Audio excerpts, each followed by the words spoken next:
Well, good evening. Good evening, all. It's really great to see you. Welcome to our esteemed guests. Welcome to our closing reception for the San Francisco Camerawork Benefit Auction 2021. The roof is on fire. The auction is our biggest event of the year, which raises crucial funds for our programs. So thank you so much for joining us tonight. My name is Michelle Branch, and I'm proud to be the board chair of San Francisco Camerawork. Tonight, you'll learn more about San Francisco Camerawork, our legacy and our history, more about Chris Johnson, the man of the hour who has inspired so many of us and who we are here to pay tribute to tonight. And tonight, we will also raise a paddle toward our goal of supporting San Francisco Camerawork's mission of thought-provoking photography. We begin tonight with a land acknowledgement. Our intention is to recognize the original inhabitants of the land that so many of us call home. We are called San Francisco Camerawork, and what is now San Francisco Bay Area is located on the unceded lands of the Ohlone and Ramaytush peoples, to whom we owe a collective debt. I ask you to join me in acknowledging their elders, both past and present, as well as future generations. San Francisco Camerawork acknowledges that San Francisco was founded upon exclusions and erasures of many indigenous peoples. And this land acknowledgement demonstrates our commitment to beginning the process to dismantle the ongoing legacies of settler colonialism. We thank the indigenous peoples of the Bay Area for stewarding this land throughout the generations. We've all benefited from being settlers on this land, and we're incredibly grateful. I am incredibly grateful.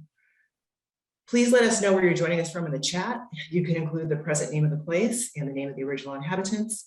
And Christina will drop a link in the chat. Hi, Christina. And you can look up here as well, native-land.ca to learn more about the land where you're located and its history. And now I have the pleasure of introducing you to Olivia Las Gonzalez, our brand new executive director here at San Francisco Camerawork. I know many of you are excited to meet her and haven't yet had a chance to meet her, so I'll just give you a little introduction. Olivia joins us at Camerawork from St. Louis, where she was the director and curator of the Sheldon Art Galleries for almost 20 years. There, she developed an acclaimed exhibition program focused on photography and the visual arts that included some major traveling exhibitions such as B. Nettles, A Harvest of Memory, Rawson Crawford in Jazz, Larry Fink, Attraction, Desire, 50 Years in Photography, and Josephine Baker, Image and Icon. Josephine Baker, the exhibition traveled to the National Portrait Gallery in Washington, D.C. Olivia also worked as a curator at the St. Louis Art Museum and at the Regional Arts Commission of St. Louis. She is a respected specialist in photography with an expertise in photo history, and in particular, the new topographics movement, among others. So please give a warm welcome to Olivia to kick off our evening. Thank you so much, Olivia. We're happy to have you with us here at Camerawork. First faux pas, unmute. So thank you so much, Michelle. I'm so excited to be here just in time for this important event for the auction. It's been an amazing few weeks with so many really interesting programs and of course, fantastic photography up for auction. First, I want to thank the auction chair, Jonathan Combe, who has literally spent countless hours curating and organizing the many thought-provoking programs that we've had that are associated with the auction, including this one. I also want to personally thank you, Michelle, for all your hard work on the auction, as well as the San Francisco Camerawork Board, the Auction Host Committee, our sponsors, and I want to recognize by name the Honorary Committee, which includes Auction Chair Jonathan Combe, as well as Randolph Bell, Michelle Branch, Adam Chin, Bin Don, Rodney Ewing, Erica Gentry, Anise Jacoby, James Leventhal, Wendy Levy, Darcy Padilla, Sandy Phillips, Mark Saab, and Lewis Watts. I also want to add my thanks to Christina Graber, our gallery manager, for her diligence and attention to detail. Without her and the many who have worked so hard, the auction and its programs would not have been a success. At this time, I want to put a plug in also for our membership program. So in addition to the fund a need, we also have memberships. So please consider giving or joining if you are not already a member, and we'll drop a link to our members page in the chat so that you can sign up. The program and membership information, as well as the full auction catalog, are available at https://sfcamerawork.org /auction-2021. And the auction is open for 2 more days, so that's not long. And closing bids must be made before noon on September 28th. So get your bids in and bid high and bid often. The artists also benefit from these sales. So you're doing good deeds in many ways. The auction is San Francisco Camerawork's most important annual fundraiser and a critical means of support for participating artists who will receive up to 50% of the proceeds from the work sold, and that's by their choice. They can decide how much they want to give or receive. Auction proceeds will ensure that the institution can thrive in the coming year, continuing to provide important artist support and education programs, as well as world-class exhibitions to our community and beyond. The auction is a great source for both seasoned and novice collectors, and the diversity of the featured image makers will surely please a wide range of tastes. We hope everyone will join us for the auction and for the online programs, of which this is actually the last one. And thank you so much for joining us. Now we will move to the important part of our program. The first part will be a media literacy panel discussion, and I will be turning the floor over to Jonathan Kalm, who has organized this event. Jonathan is assistant professor of art and art history at Stanford University and a fabulous visual artist himself who uses photography and video to investigate the residue of the Jim Crow era in the United States. He is represented by Rena Branston Gallery in San Francisco and is the 2019 recipient of the prestigious Headland Center for the Arts Larry Sultan Photography Award in partnership with the McAvoy Foundation for the Arts and Pier 24 Photography. So Jonathan, welcome, and I'll turn it over to you.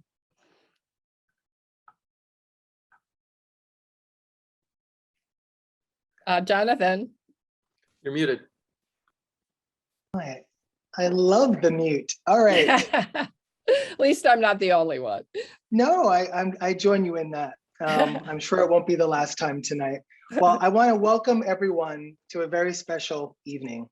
And thank you all for joining me and the board and everyone at SF Camerawork in paying tribute to an extraordinary artist, educator, and a truly exceptional person tonight. What makes this occasion particularly meaningful and moving for me is that we're honoring the career and work of Chris Johnson, a visionary artist who brings people together, connects lives, and connects communities. Chris is a professor and chair of the photography program at California College of the Arts and served in a transformative role in the life of SF Camerawork as its board president from 1983 to 1987. Tonight's tribute program will start off with Chris, Suzanne Lacey, and Anish Jacoby sharing their thoughts on media literacy in a panel talk that we've put together with a specific focus on the relevance and legacy of their groundbreaking 1993 to 1994 project, The Roof is on Fire, from which our auction draws its name. Then we'll take a short break at about 6 o'clock till 6:05, and then we're gonna broaden the spectrum to honor Chris's overall career as an artist, teacher, with plenty of speakers contributing their stories and memories. In between these two segments of tonight's evening, we will run a Fund in Need drive to give the opportunity to support our future exhibitions and educational programs. So we'll drop a link in that chat for that to come. Olivia, I'm going to turn it back over to you to introduce our panelists.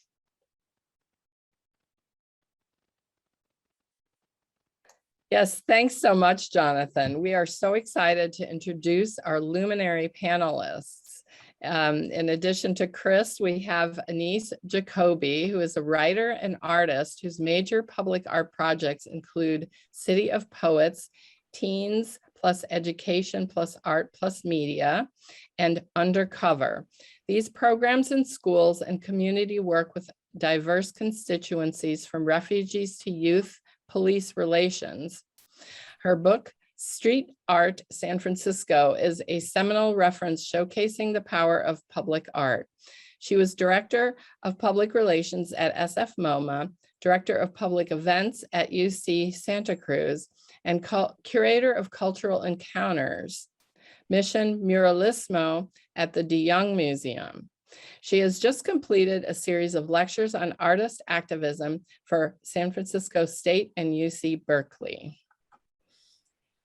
Suzanne Lacy is renowned as a pioneer in socially engaged and public performance art. Her installations, videos, and performances deal with sexual violence, rural and urban poverty, incarceration, labor, and aging. Lacy's large-scale projects span the globe, including England, Colombia, Ecuador, Spain, Ireland, and the United States. In 2019, she had a career retrospective at the San Francisco Museum of Modern Art and at the Yerba Buena Arts Center. Her work has been reviewed in major periodicals and books, and she exhibits in museums across the world. Also known for her writing, Lacy edited Mapping the Terrain, New Genre Public Art, and authored Leaving Art, Writings on Performance, Politics, and Publics, 1974 to 2007. She is a professor at the Roski School of Art and Design at the University of Southern California and a resident artist at 18th Street Arts Center. Now we will open the floor to our panelists. Okay, thank you. Thank you, Olivia. I'm going to set up this video clip, an excerpt from The Roof is on Fire.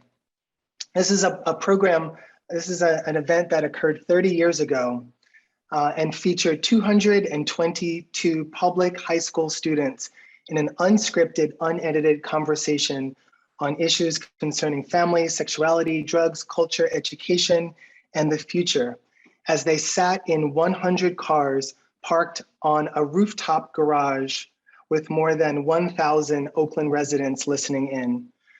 30 years ago, after the launch of this program, Chris's voice speaks, this is part of the video, to the imagination and captures the historical moment of a country in crisis and at the crossroads, where only genuine dialogue and grassroots organizing can build a viable future. Please play the clip.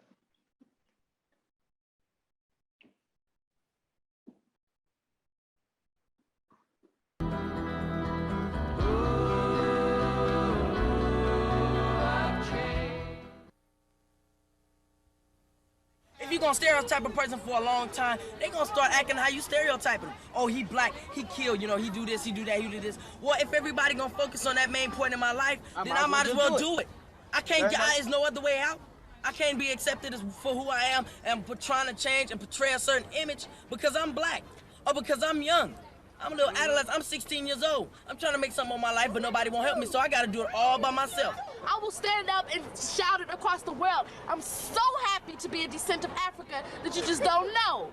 Along the road from childhood to adulthood is one long search for something called identity.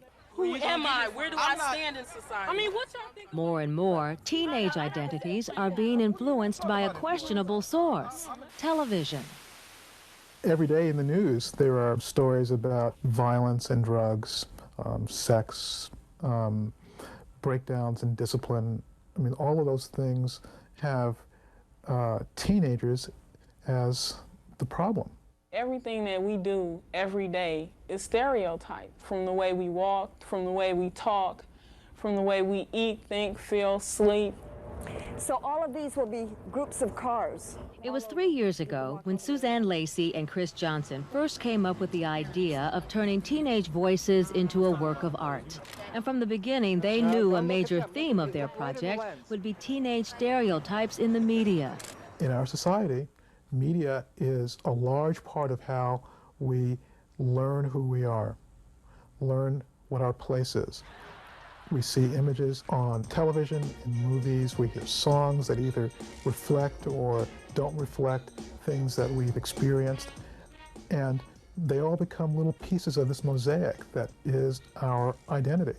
It's very easy for this to become a spectacle over substance. On the other hand, it is art. So. Talk about what it feels like to be a teenager and contrast that with images that they get from newspapers and so. In an unusual collaboration between art and education, Suzanne Lacey and Chris Johnson formed a production team with teachers and students from Oakland high schools. While Lacey took charge of planning the rooftop show, Johnson worked with the teachers to introduce a new curriculum into the schools, a curriculum called media literacy. I think of media literacy like trying to teach a fish about wetness.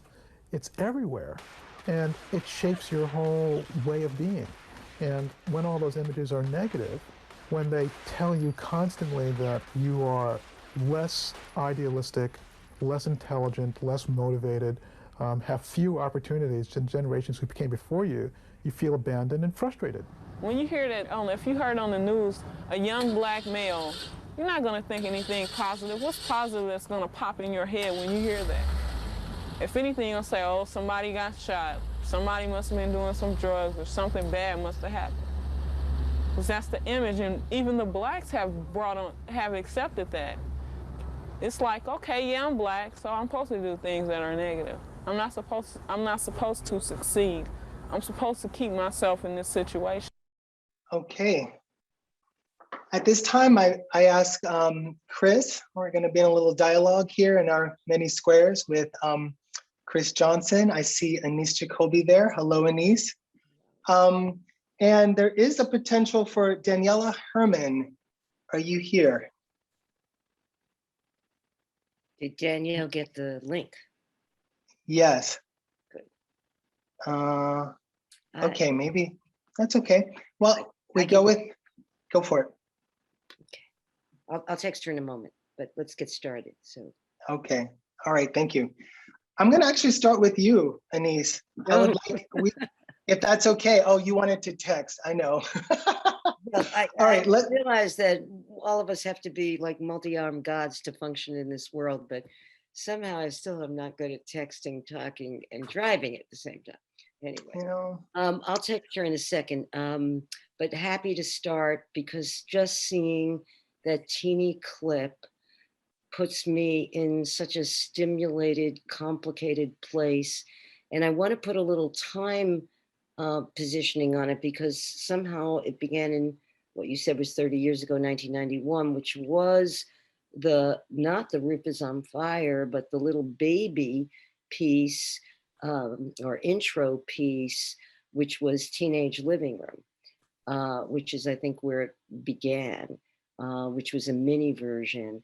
And I think the actual Roof is on Fire, if I am correct, was in 1994.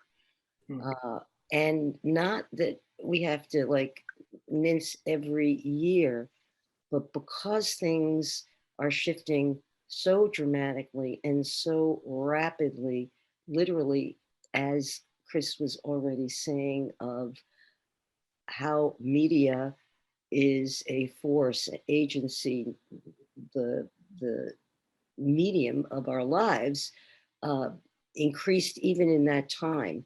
And there was a car chase with OJ happening at the same time as we were preparing for this performance, which was almost a real-time event by itself, and pulling in both the purpose of all the work we had been doing and demonstrating its point in real time around the time of this production, which was obviously a construct showing how media works.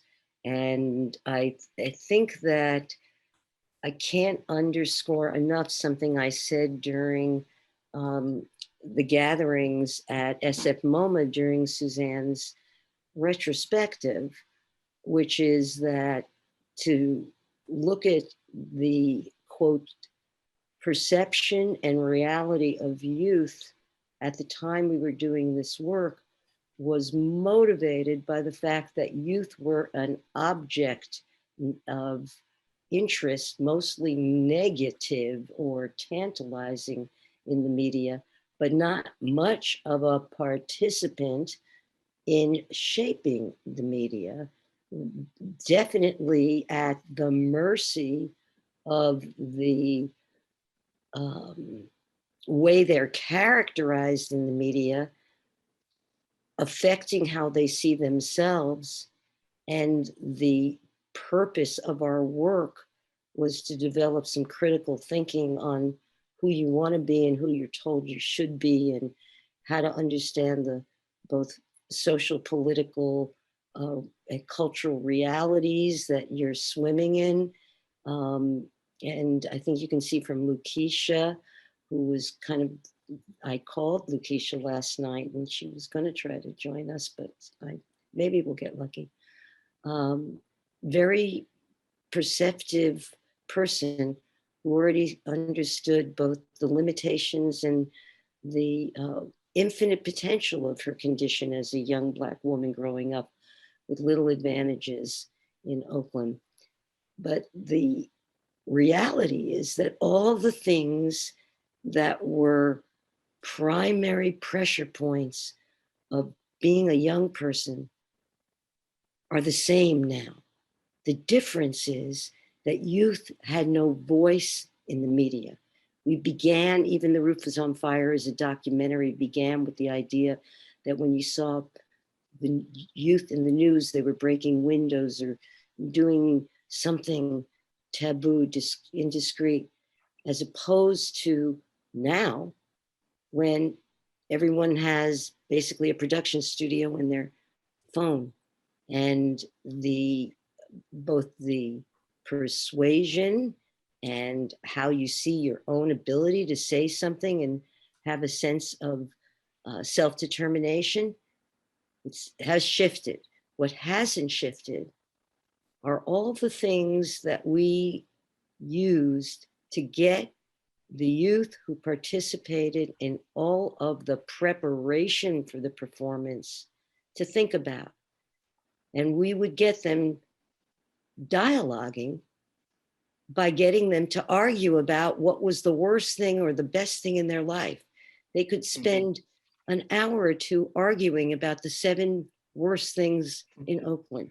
And just in getting people to make a list, the priorities and the way in which you coped and the way in which you hoped was all articulated. And they began to see the difference in those early dialogues between what you thought you were supposed to say and what you might really feel.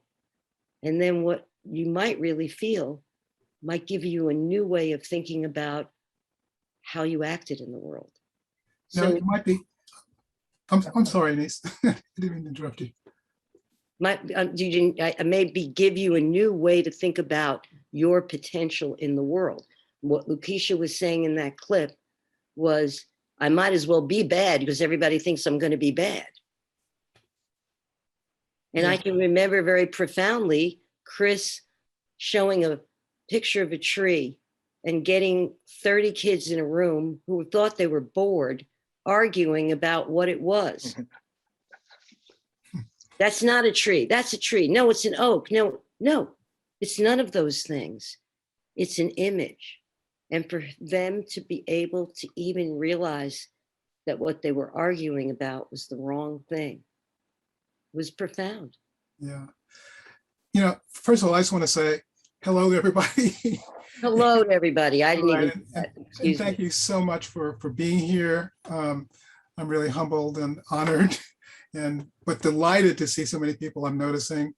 My niece Jennifer is here, and my wife is here, and my mother-in-law. And so it's just really a great honor to see all of you here. And thank you for helping us help Camerawork in this amazing way. And just one small correction from the introduction. I'm not the chair of the photo department anymore. I did that for 11 years and was very happy to do that. But Aspen Mays is the new chair of photography, and we all welcome her and support her. And just to give some background to what Anise was saying about 30 years ago, what The Roof Was on Fire meant to us. So some of you may remember that there was a really dramatic and painful incident that happened between youth from Castlemount High School, which is just down the hill from where LaJean and I live. Schindler's List was a movie playing at the Grand Lake Theater, and this will take you back, but there was a moment in that movie when those kids from Castlemont saw a Nazi officer assassinating a Jewish prisoner, and because they were familiar with the reality of gun violence, they thought that the theatrical moment was funny, and so they laughed. You know, they were teenagers, but you know, if you may remember, the press, they stopped the performance, the projection. The kids were taken out of the theater, and the news made a big deal about how disrespectful these Black kids were. And so that was one of the events that provided a context for the moment. I mean, at that moment, Suzanne Lacey had come into my school, CCA, as a dean, and I was just a fine art photographer. I mean, a lot of us were, of course, familiar with the use of the creative process to deal with social issues. Some of you may remember Larry Sultan and Kelly Sultan doing that incredible project with paper bags with lost children. I mean, that was the first moment that I realized, you know, that the creative process could be used to really shape public opinion about critical issues. But I never saw myself in that context until Suzanne, who again had just come to my school as a dean. And one of the things that she does is look around for opportunities. So she, for some reason, and I'm sorry she's not here, because I never knew exactly, you know, how she chose me out of all the faculty at CCA to collaborate with, but she decided to start a dialogue with me about, you know, what could we do to begin to address the pressure that, you know, Black and brown kids in Oakland were feeling from the press at that moment. And there was another thing, and this will locate it in time. Some of you may know the Bill Moyers documentary, The Public Mind. That had just come out, and one of the episodes was about media literacy. So my consciousness was really filled with the idea of how influential media was, and you saw me speaking to that on the documentary. So those things came together. Bill Moyers' documentary raising the issue of media literacy, the incredible pressure on Black and brown kids because of the Schindler's List moment. And so Suzanne and I just began brainstorming, like, what could we possibly do to affect the climate of anger at kids? And so it began with just using media literacy as a way to establish a dialogue between us, Suzanne and I, and teachers, and then high school students. And so I began putting together simple exercises just to illustrate the impact of media on youth consciousness. And that got us into classrooms at Oakland Tech. And once we were in the presence of high school students, as Anise said, you know, it was just stunning to realize how conscious they were, how articulate they were, how passionate they were, but also how invisible they were. I mean, there was really no way for them to directly speak to the audience that was castigating them. And so that's when we began thinking, well, so, all right, so we can establish, you know, media literacy in these simple exercises in classes that we visited around Oakland. But is there anything else we can do? And if you knew Suzanne, if you're familiar with her work, then you know that she thinks on a grand scale. I mean, what she really tries to do is use the power of spectacle, you know, and ritual to try to not only bring media attention, but to make clear, you know, where the moral high ground is around critical issues of social justice. And so we just began sitting and talking about what could we possibly do that would be an event, and B, articulate these issues of youth and how invisible and how misrepresented they are in the media. And the idea, hey Ted, good to see you. So the idea, so how could we do it? And there are a lot of pieces here, but one key thing is that Suzanne came from the Central Valley and was really into car culture. And I, this is going to sound silly, you know, but some of you may remember the TV series Get Smart. And there was one little prank in that series where there was something called the cone of silence, where this plastic bubble would come down, and wherever you were surrounded by this bubble. But within this bubble, because you couldn't be heard by anybody outside of the bubble, you were free to speak your mind. And I said, you know, if there was a way that we could sort of take that model of, if you're in a safe space and know that you can be as honest as you can be without any consequences, we might be able to create a setting where these young people will be as articulate in public as we know that they are in their classrooms. And Suzanne said, well, what about cars?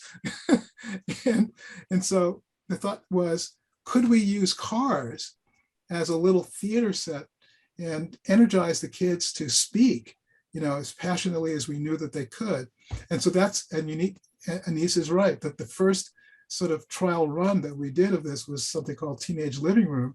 And we used the parking lot. Actually, it's now a housing project across from the Oakland campus. It used to be a parking lot. And we put kids in those cars, and we just told them to just try to pretend that no one is listening to them. And, you know, kids have powerful imaginations, and they were perfectly willing, you know, to use the car as a place to, you know, speak their minds. And, you know, I photographed portraits of them. And so that little model, that little pilot gave us a sense that if we scaled it up to the point where it couldn't help but be noticed, something important might happen. Something important would happen to the kids because they would be, you know, empowered to speak about critical issues in their lives. And it would be important for the audience, both the present audience, and then Anise, you know, came in as our, I mean, Anise added the sophistication of media. I mean, she's the one that convinced us and did the producing, brought KRON in. So the reason why there is a documentary to remember that event is because of the work that Anise did to help us make a public media event out of this thing that happened that evening on the Oakland rooftop. So that's some context, and that's how it sort of came to be. And, you know, it's 30 years on from then. And, you know, again, it would be nice if Danielle was here. I mean, I texted Unique. I mean, we know a number, and Anise had a conversation with Lakeisha. With Lakeisha, yeah, Lakeisha. I still FaceTime, Facebook her. So I've been able to stay in touch with a few of the lives, you know, that were touched by that event. But I still occasionally run into people who remember that. But for me, you know, I remember that as the moment when I realized that, you know, I could use creative imaginative processes to affect social change. And so that was the beginning of a whole new phase of my career. And here we are. Yeah. I'd like to Anise, a couple. Well, I was only wanted to pick up on a couple of things that you said that are so important to understand. If you can think about this piece as having many, many, many concentric circles of both intention and consequence. There's the initial long period of working with the community, all of the high schools simultaneously who had never worked in a collaborative way to find their commonality. They'd always like had competitive sports. So, you know, across neighborhood, ethnicity, lifestyle, economics, all that stuff. They were coming together in ways that were unprecedented.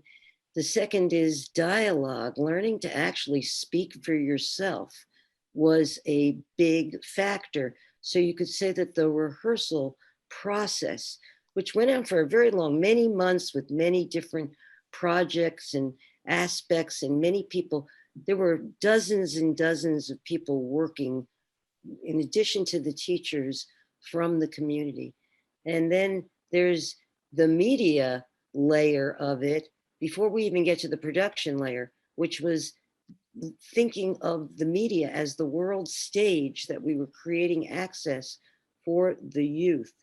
And for them to find the security, the comfort, the trust to go past the obvious in that chamber theater that was set up. The cars were considered a chamber theater, like a platform, but unlike, and Suzanne and I, my background is theatrical, spent many hours debating the difference between the theatrical construct of a pre-existing rehearsed cultural experience where somehow it's all been preordained and you're safe when you enter and it will be over.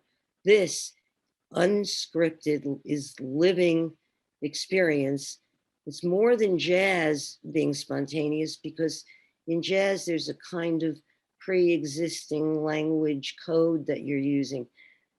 And then you have the way in which we had to set up a construct to make it interesting and dynamic, both for the performers and the audience. I'll get to the audience in a moment, which was these cards with topics, you know, you like draw them out of a lottery box. And, oh, you're talking about race. No, you're talking about gender politics. Oh, you're talking about abortion, whatever it is, by even giving them a topic and everyone has an opinion. My daughter was one of the participants, who is now 40 years old, but was then 14. You know, she's privileged, but in the sense she went to a private school in San Francisco. She's white. She is from a family with a lot of diversity in it. She's in a car with a Cambodian girl and a Black girl whose family is fundamentalist. And she is the only one who believes in abortion choice for women. She is shocked by that, to be with two. She doesn't have that experience. And so even from the other side, it's not just who you are in terms of a set of givens that the world you offer explains things to you. You have to find a way to create a commonality with two other young women of the same age from completely different backgrounds. And they were having a hard, long conversation about women in the world of 1994, which has shifted dramatically since then. And there's then one other interesting trope that you may notice. I mean, I really advise you, if you'd like to look up the full documentary.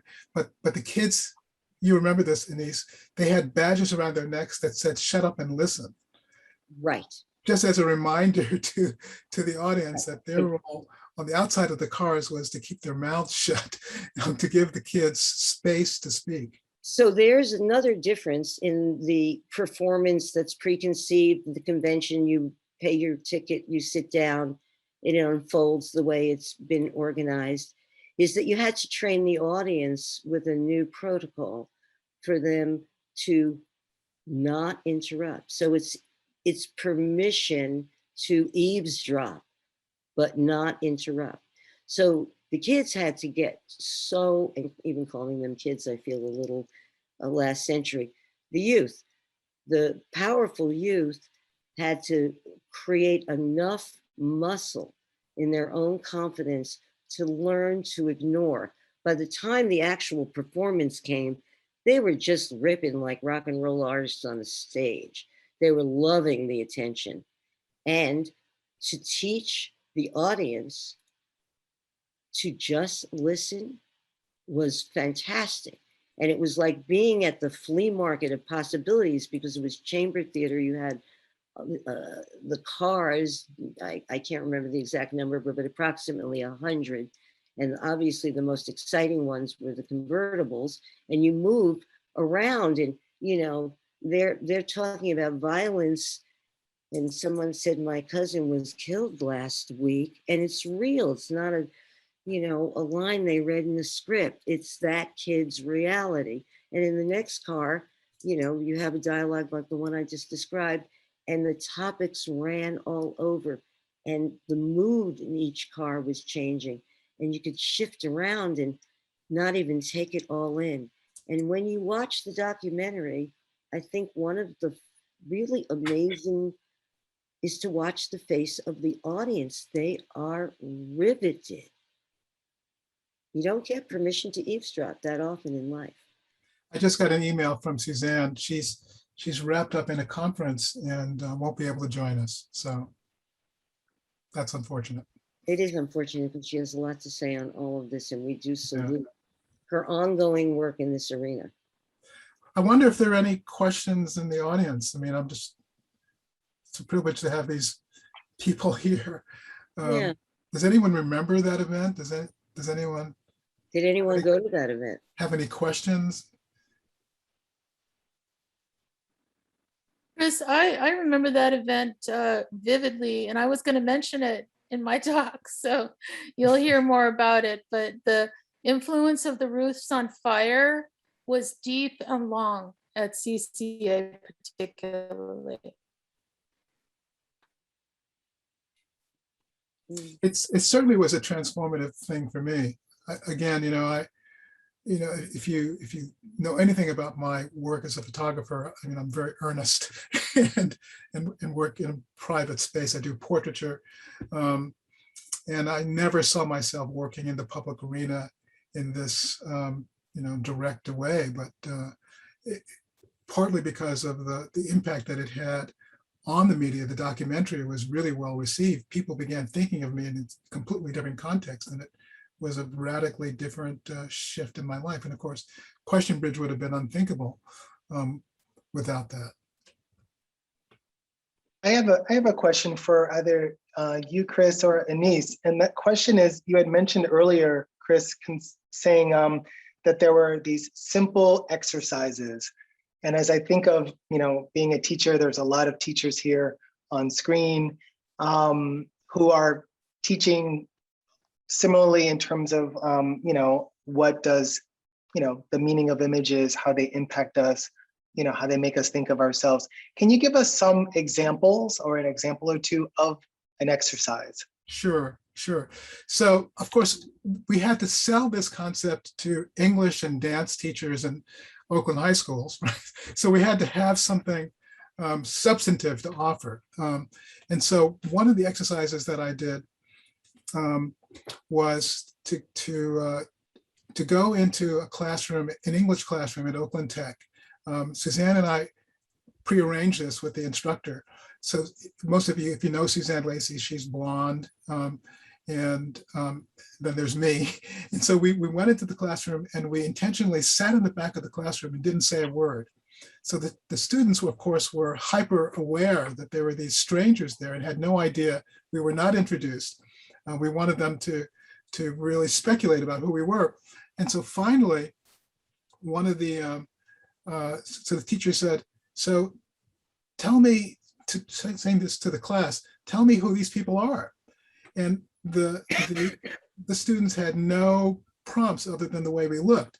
And so when the kids began to realize, well, this is kind of a game, they said, well, Suzanne, she must be something like Murphy Brown.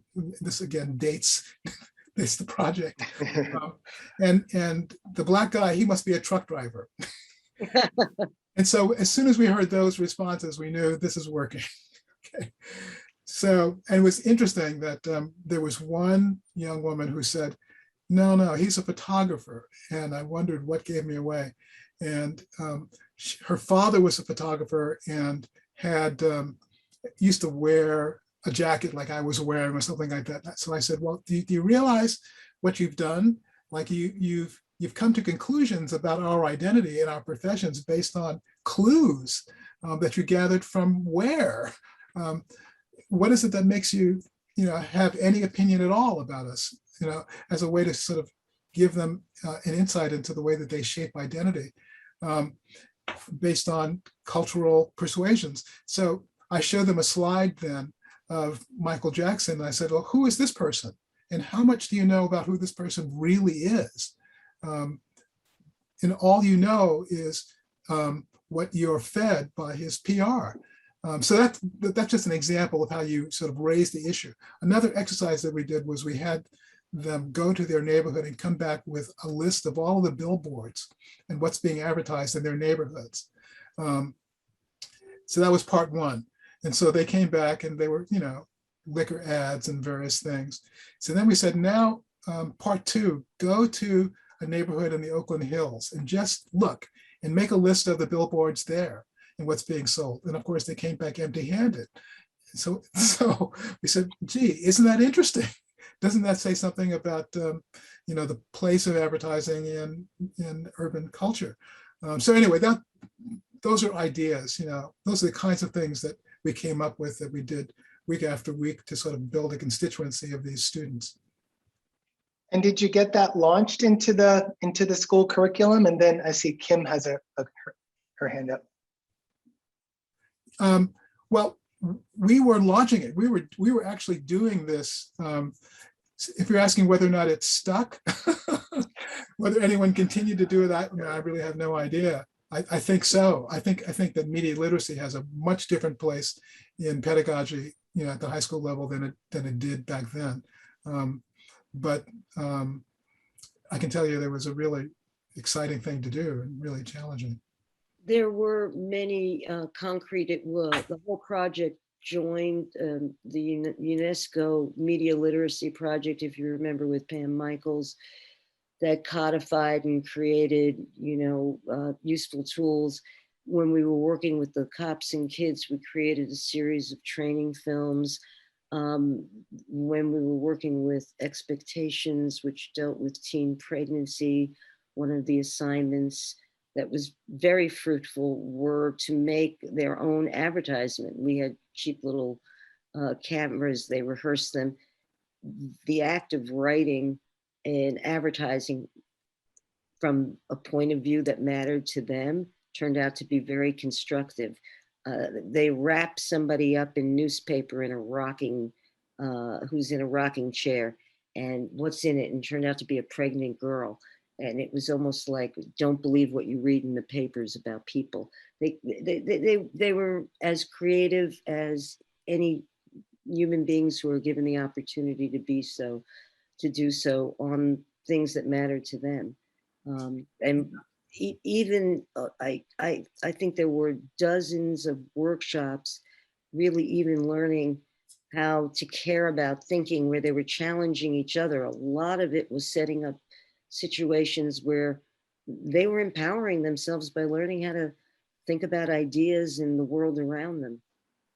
Yeah, and it shouldn't get overlooked that Suzanne actually pulled a handful of teenagers into an ongoing production team that produced events beyond The Roof is on Fire. There was Code 33, No Blood, No Foul. I mean, so there were other projects. If you look at the Europa Buena and SF MoMA show that was devoted to Suzanne's work, you'll see the other offshoots of that project that Suzanne clusters under the heading, the Oakland Projects. It was really an amazing thing. Go to Suzanne's website and you'll learn more about it. Well, there's a whole team component, and it has the many, working directly with some of the hot spots like youth cop relations, the deconstructed basketball game.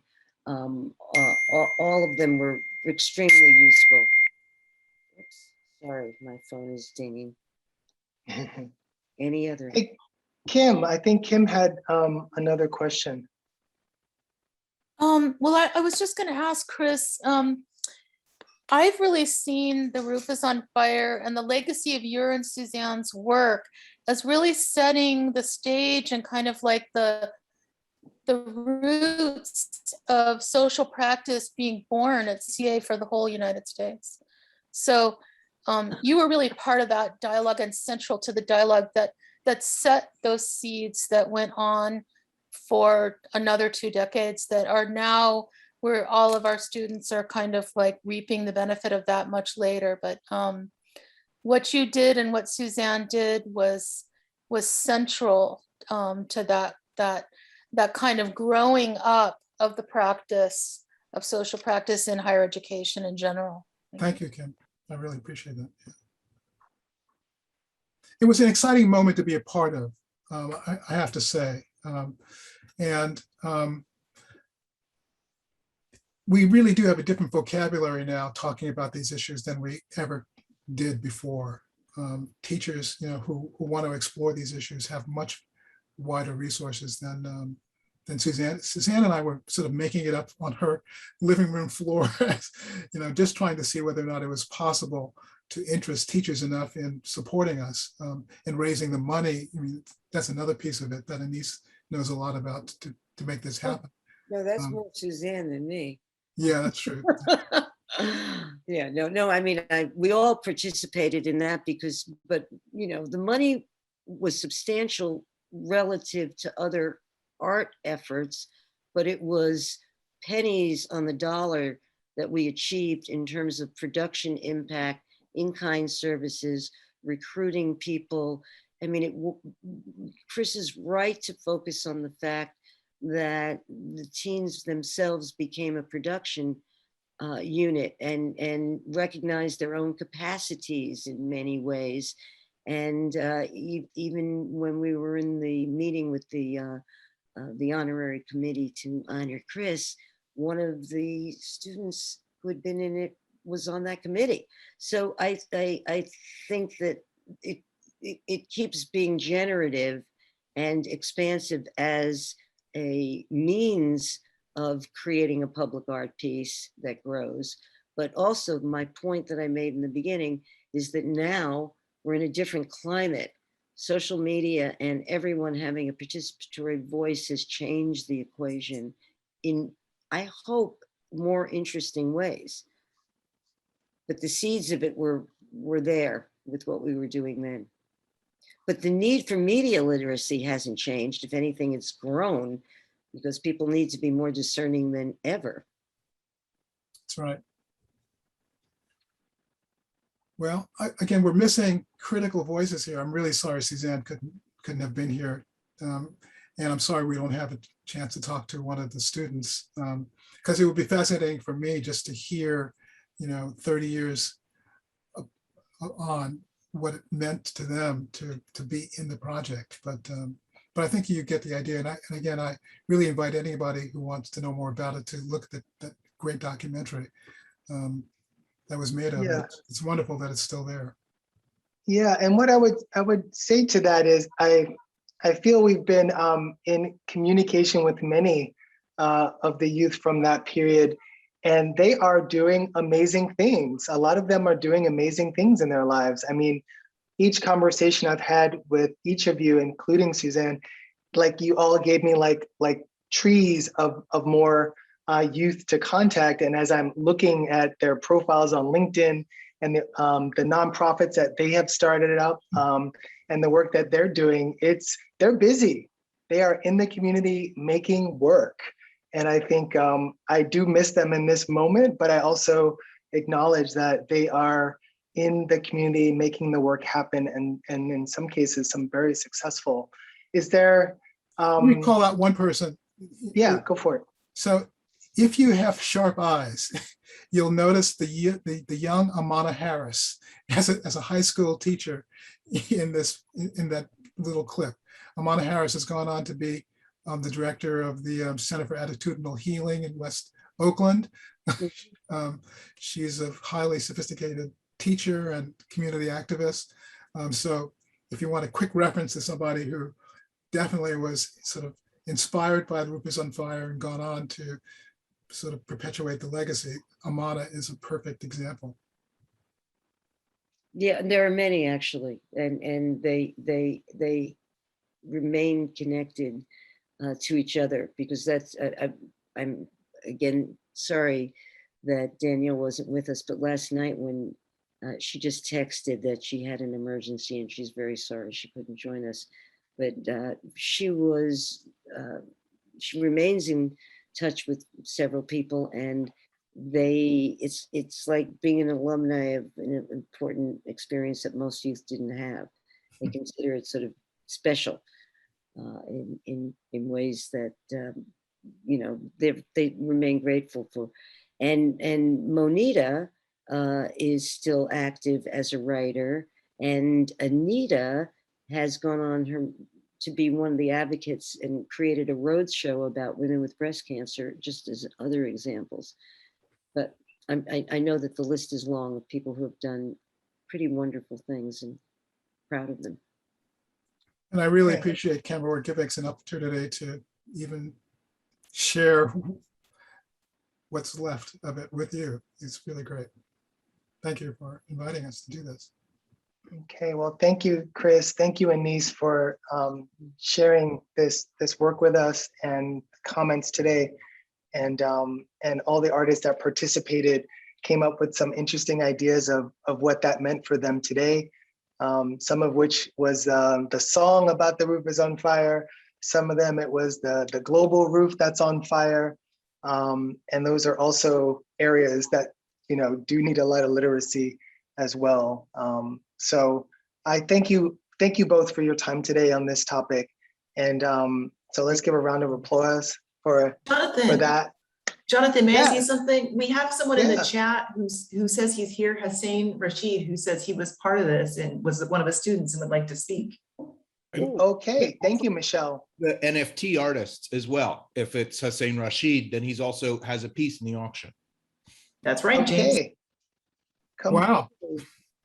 Come forward. Hello, everybody. I hope you all can hear me. Yes, and there's a keyboard there. Okay, how are you? Good to see you again. Good to see you again as well. Yeah, it's great to have this come full circle. I didn't think this was coming up, and sorry to join the conversation so late. No, you're right on time, man. Tell us, what was this? Tell us about this piece for you. Take us back to that moment, and then what did you do with that moment, from that moment to today? If there's an arc that you can find for us. Sure, I'm not sure of the timing, so I'll just try to go through quick, and feel free to ask me to slow down. So I was brought into The Roof is on Fire from a high school drama teacher. At the time, I was going to McClymonds High School in West Oakland. I'm a West Oakland resident. And she had brought me into a group of other kids, and I knew other kids at other Oakland high schools, so meeting at Tech. And I knew already that I wanted to be a photographer and was interested in photography. I thought me and my group of friends were, quote unquote, politically active as far as being aware of what was going on at the time. I remember in the time of Rodney King, there was a lot of stuff politically in the air. There was a lot of stuff in Oakland going on with like the Black Muslims. And it was just a pretty police brutality charged time. There was a lot of stuff going on in the music. So the concept of being around other kids talking about active issues as it relates to Oaklanders from different schools is fascinating. I remember meeting Chris Johnson at that point. I remember meeting Suzanne Lacey. I was fascinated by Chris just as a young Black student wanting to be a photographer, to see a successful photographer working, teaching, and also meeting. It was fascinating to see so many adults from the art perspective, not necessarily an instructor, but meeting with children, talking about figuring out ideas, wanting to hear perspectives, wanting to know what's going on. And from there, I was exposed to Waylon over at KPFA, just a different side of the radio station as far as being able to be in the station, to learn some of the equipment, to interview and stuff like that. And then, I just couldn't, after high school, I ended up moving to the Virgin Islands with a group of friends that were all in the project together with me. Wow. We stayed there for about 3 years. They came back, I stayed for another year or so. The whole time I still kind of followed along with Chris and other people in the project, like Unique. And I keep in touch with Saida Carter to this day. She runs Theater of the Oppressed in St. Croix in the Virgin Islands. She also went on to teach in New York. My parents really wasn't really feeling me being a photographer. It was more of you have to be a doctor, a lawyer, engineer, or something like that. So I applied for Brooks Institute of Photography, and they wouldn't even sign the information for financial aid or anything. So that me and some friends decided we wanted to get as far away from Oakland as possible. That's how we ended up in the Virgin Islands, because it was far, but still on US currency. So I ended up going to school there for agriculture and biology, only to come back here and go to Expressions for animation, digital video, only to go to KTVU and intern as an editor, and then to get an internship and get hired over at the Oakland Tribune, and then freelance and do stuff for the Tribune and AP. And then continue to do work up until this day for Oakland nonprofits around education, school, and community work, and a ton of personal projects and photography, stuff like that. I'm currently working on a photography project in West Oakland called People, Places, and Spaces, using tintypes and large formats to document like how people came to West Oakland and the history of West Oakland, and pretty much reflecting the beauty of the community. So, but I saw Chris's name here and was, Mark Saab from over at YBCA asked me to participate in the auction. And then, just SF Camerawork throughout my time learning photography, from watching people like Chris, watching other people who I followed and who were mentors of me without even knowing. I always knew of the SF Camerawork's impact on the community and impact on people like me who didn't necessarily go to photography school. So I was honored to be asked to be in the auction, and then to participate and then see that Chris was going to be honored here was just like an amazing moment to me that came full circle. So thank you for allowing me to talk. Thank you, Chris, you look great. Always good to see you. But I'd really love to know. I would love to know what you remember. What you really experienced in the project, what it meant to be in those cars, what it meant to rehearse, what it meant afterwards, how you felt. Take us there. The impact really didn't dawn on me maybe until afterwards. And at the moment of the time, and I actually saw the exhibit at the YBCA maybe a year, 2 years, 3 years ago. So it made me think about it further because I was contacted to talk about that experience then. But, in the cars, I just remember the energy of all the kids and everybody having the same conversations, how it felt to have people listen to those conversations and not be a part of those conversations, which felt great in a way, because a lot of times you have these conversations and people who don't actively live or involved in these communities interject their perspectives without living that perspective. So it felt great to just be able to talk and share with people. That's what I remember from that experience. I remember, to me, it was just like a lot of people from all over Oakland that you knew or knew of and you connected with, and you just drew stronger connections through the conversations that came about. It's really exciting to hear what you've done with your life, man. And congratulations. Congratulations. This is a room of blessings. I did not know that you were there on that day in that program. All right. I did not know when we were talking about your work for the auction. So I'm gonna have to put a pause on the get together now of The Roof is on Fire, because now there could be more people showing up and we could spend our whole time in this segment, but we got some more honoring to do here. We are not done. So I'm going to ask everybody to take a 5-minute break to like stretch your legs, go get another refreshment, and then we will come back in 5 minutes and continue with the honoring of Chris Johnson tonight. Thank you. Thank you, Chris. Thank you, Anise. Thank you. Thank you. 5-minute break.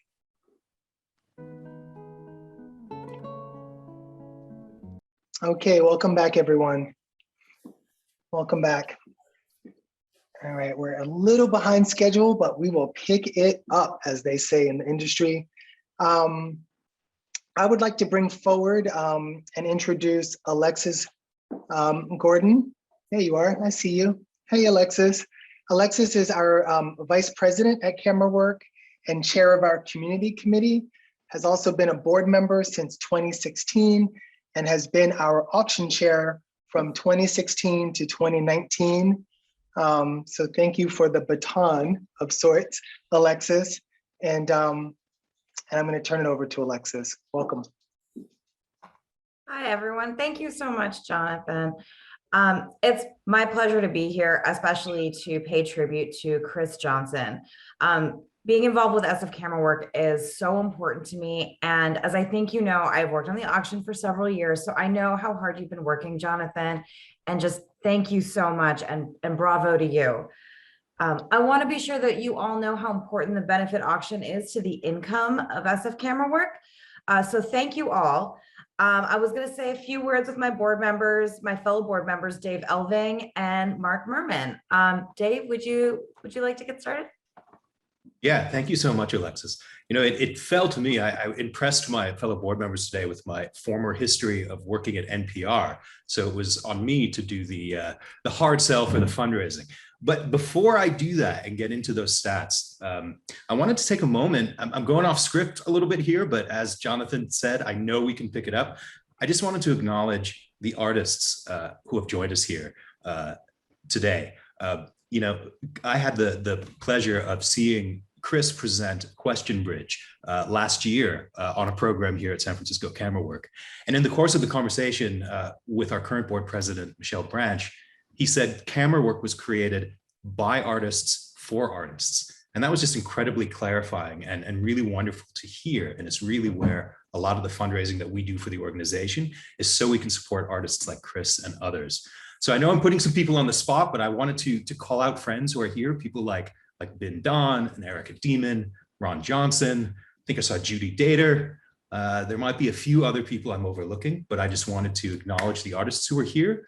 And perhaps either now or a little bit later in the program, we'd love to hear your thoughts about how Camerawork has had an impact on your work, particularly after hearing such a wonderful story from Hussein. So I realize you're a little bit on the spot, but as I'm speaking, maybe put a note in the comments if you'd like to share a few words.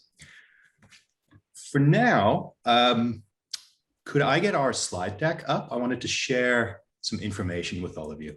Our mission, I think, is best exemplified probably by the artists who are here with us today, but we aim to provoke discovery, experimentation, and exchange with exhibitions and experiences for all who value new ideas in photography.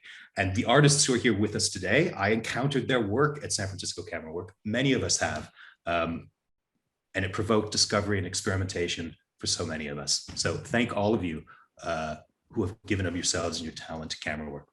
So since March 2020, it feels like 100 years, to today, we wanted to quantify what is the programming that we've done at Camerawork during the pandemic. And in that time, we've done 90 online programs. We've had 190 artists and speakers, including several people who are here today. 2,589 people have joined us online. It's not the same as being in the gallery, but it's wonderful that we're able to reach so many people. And a lot of people were able to join us who aren't in the Bay Area. So that was kind of a silver lining of the pandemic. And throughout all of that, with last year's auction, with the fees we pay to artists and speakers, we're really proud that we pay people to appear with us here at Camerawork. We gave back $88,925 to artists during the pandemic when it was really needed. So when we ask for support, and we hope that you'll help us in maybe reaching out to others to support camera work as well, it's not just to keep the organization going, it's to keep the organization going in the service of the artists who we admire and who expose us to so much that we wouldn't otherwise encounter. So with that, I'm just going to quickly check the chat. I'm not seeing a lot of people raising their hands who want to speak as artists. I know I called you out, but we might have some time at the end of the program during a toast. I know we'd love to hear from you.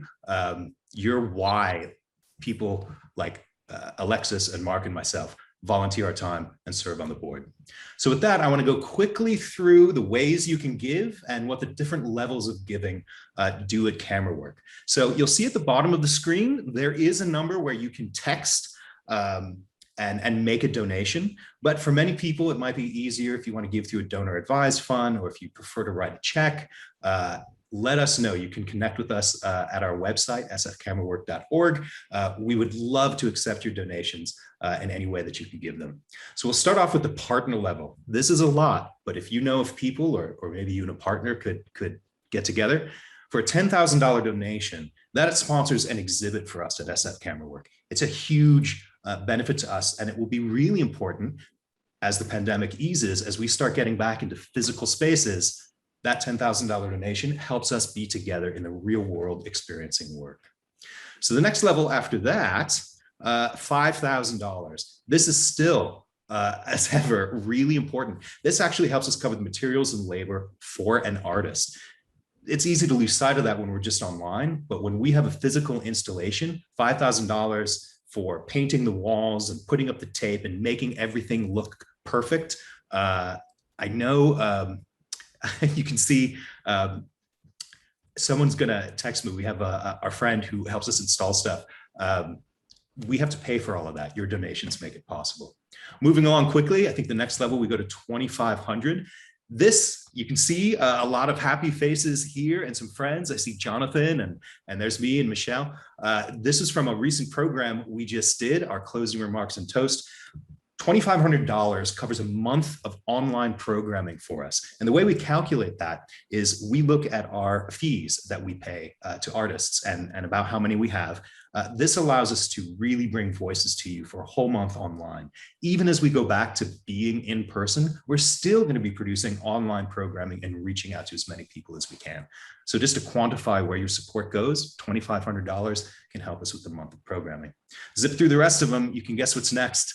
$1,000. This helps us recognize risk-taking artists. We do a show. This will probably be our next big thing coming up. Forecast 2021. This is where this is our annual survey exhibition where we have entrants from all over the country and world, and we have amazing judges who take the time to go through and help us discover new and incredible voices. A couple of the names I see here, like Carlos, are in the auction this year.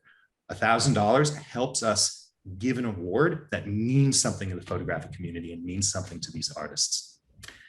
Again, take a look at the number down at the bottom. You can email us, go to our website, and even if you can't give tonight, please share some of this story, some of these metrics with people who might be able to support us going forward. $500 helps us cover scholarships. We do amazing workshops. We've had several incredible online workshops, part of the 90 programs we've done during the pandemic.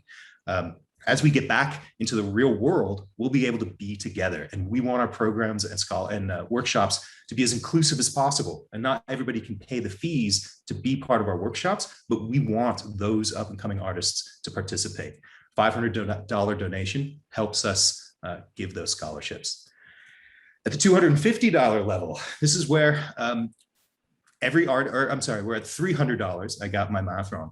The amazing level. This helps compensate an artist for speaking about their work. So whether it's online or in a studio exhibit, like you see here, that is me on the left there, looking a little chubby, I think. But when you give us $300, that helps us support an artist directly, whether they're on a panel, whether they're in their studio. We compensate artists for sharing their time and their talent with us here at Camerawork. Moving on to the next level, $100. It might not seem like a lot, but it's enormous. It helps us bring people in to lead critique sessions and share their knowledge with us. The artists who come in and directly influence photographers the way Chris Johnson has. And then lastly, we'll go to this $50 level. Every single dollar we can raise makes a huge difference. Our goal this year is $50,000, and we're a little over halfway there. And I know we have a few ringers coming in, but we need your help to hit that $50,000 level, whether it's at $10, $20, $50, or if you're the kind of person who can get that $10,000 level, it makes a huge difference. So this is just a quick little sampling of where that funding goes. Ultimately, is to support the artists that we're all here to honor, people like Chris, people like those of you I mentioned earlier who are here with us today. So with that, I will wrap it up. I do want to talk just a little bit longer to stretch it out and leave this QR code.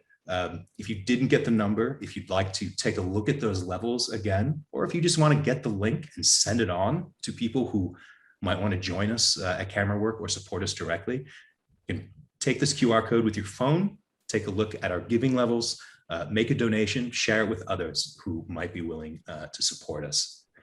So that is a quick one. All of our fund and need, I just wanted to help quantify where your support goes. A lot of the numbers that I called out refer to the work that we're doing, that we did during the pandemic.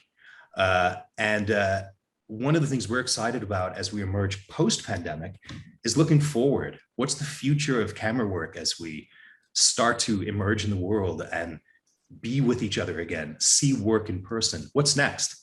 So I'm excited to share, or to introduce rather, my fellow board member, Mark Merman. He's one of our newer board members, and he's going to share his perspective on why he joined the board and supports camera work. So thank you all for listening to that. Please support us. And for those artists, we might come back to you a little bit later. We'd love to hear from you as well. Mark, I'll hand it to you. Great. Thank you, Dave.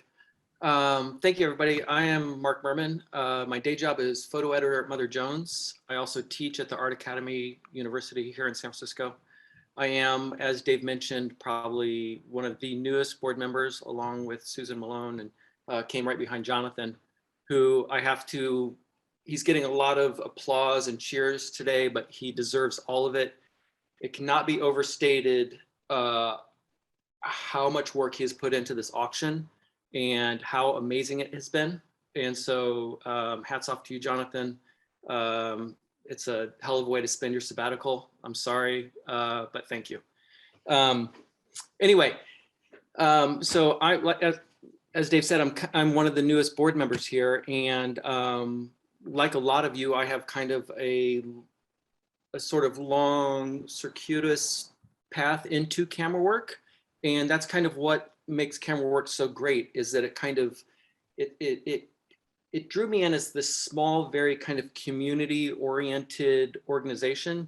I came in just kind of through judging forecast and through the Zine and Book Fair, these little things, but then I met people, and those people introduced me to people, and then kind of this network of photographers in the San Francisco photo community kind of grew, and my understanding of the San Francisco photography community grew. And so that's kind of really the nub of why I really love camera work and why I like being a board member is that. But like Dave said, that's all looking back. You know, there's a lot of stuff I have in my notes about the things I loved doing at camera work over the past 5, 6, 10, 12 years. But really with Olivia here, it creates this new camera work looking forward. It's kind of camera work, I don't want to say reimagined, but it really, the idea she has, particularly around education and bringing camera work, not just as a destination, but getting out into the community that camera work, of the people that camera work as a San Francisco organization is a part of, and getting those people into camera work, getting those voices into camera work. And really importantly, kind of, there's a lot of talk, particularly in the editorial world, about the pipeline of getting more diverse voices into photography. You know, how do you get that pipeline started? And I think camera work is really part of that. It's with that educational outreach, you know, being able to reach into communities and getting more voices into photography. So that's really kind of, in a nutshell, why I like and love camera work and why I'm here and I'm inspired by everything that we're doing here. And and not to twist the fundraising arm too much, but really kind of contributions at any level. I work at Mother Jones. I don't make a lot of money, but like any level really kind of help make those entryways into the camera work community possible. So that's kind of why I'm here, and I really think that y'all should dig deep. Like I said, I am a broke photo editor for a nonprofit, but I'm gonna give, so you should too. Without before I get too far into the NPR, like, please give us money. I'm gonna hand it back to Jonathan, and thank him again for all his really, really hard work. All right, well, thank you all. Thank you, Mark. Thank you, Dave. And I'm gonna take that and I'm gonna run with it. And I'm gonna run across a bridge, and that bridge is called the question bridge. And I'm gonna ask Wendy Levy to come forward. I'm gonna say a few words, and we're gonna show a little clip from Question Bridge, and then we'll have some remarks from Wendy. When I try to give my students a sense of what good art should strive to do through their imagery, I tend to say they should raise questions, and interesting questions. I think a few artists who have more powerfully and imaginatively and consistently given expression to a seminal, bold, probing work of art that has us looking at our culture and our society. And Chris, you are that man, and you are that man today. He did so most explicitly in this piece called Question Bridge, Black Males. This wonderful project he created with Hank Willis Thomas in collaboration with Bayate Ross Smith and Kamal Sinclair. Several years in the making, this process and project was distilled from interviews with 150 Black men living in 12 American towns and cities, and was made possible. Chris wrote, quote, "By the process of looking inward to find long-held but perhaps unexpressed questions, or to finally voice answers to questions and assumptions that they have lived under for years.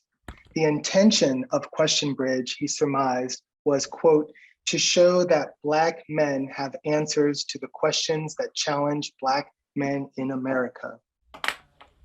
Let's see a clip from Question Bridge.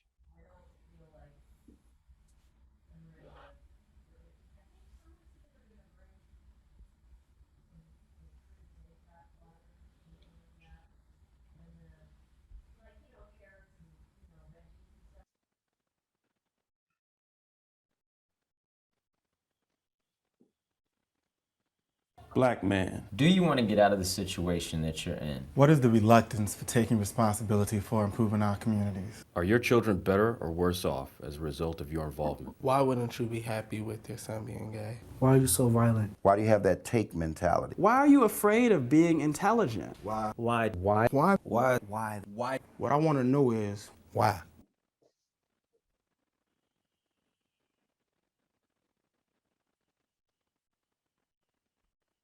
I believe that we've incorporated a lot of things that are unhealthy to us. We are supposed to be tough. I can't let them see no type of sucker. Along with various other stereotypes. The level of mentorship in our community is not as strong as it possibly could be. When I came up, crack was a quick way for a Black man to make $1 million.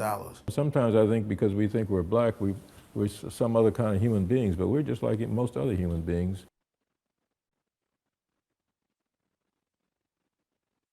Why didn't y'all leave us the blueprint? We did leave you a blueprint. We just didn't tell you where it was. That's something that we dropped the ball on. What do you fear?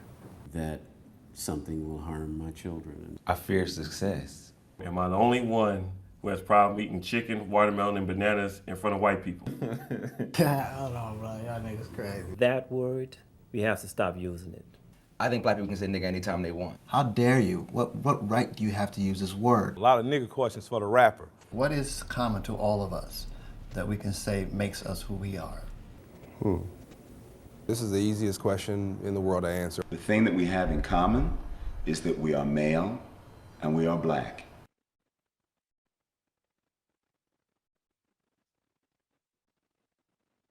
All right, my question is, I try to live good, but I'm surrounded by bad. And I want to know what it is I could do to do better and live peaceful, surrounded by all evil. How can I do that?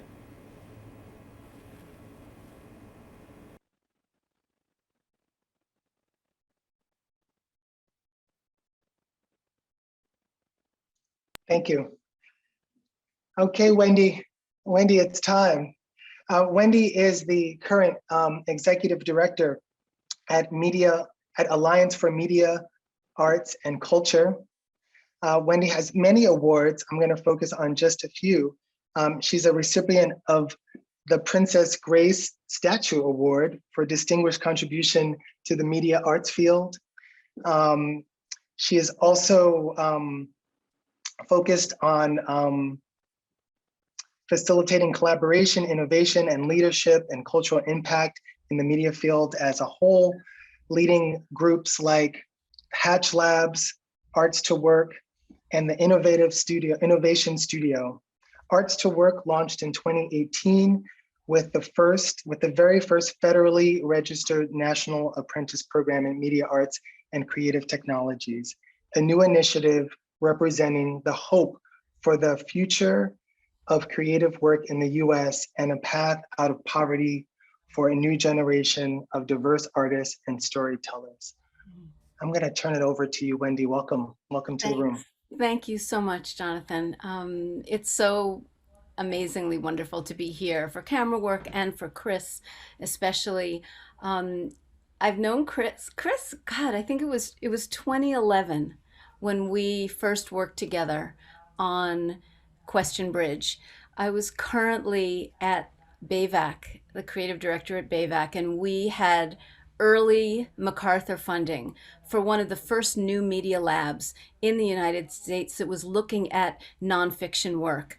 And there was a moment, we had brought together 8 projects and we were developing, it's like the internet was new. Nobody knew what was happening. And Chris was in a room with Hank and Kamal and Bayate, and everyone else in the whole lab was like, what are they doing in there? And there was this sense that something seminal was happening.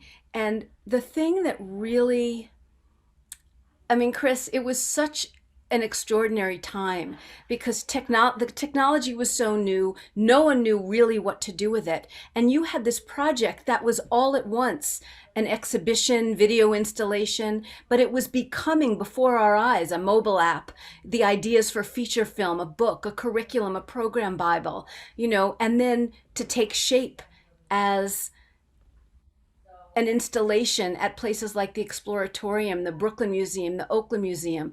I think to this day, still one of the most well-attended exhibitions ever for either of those museums. And it was like all we could do to kind of be grateful that you came to do some of this work with us and then sort of get out of the way.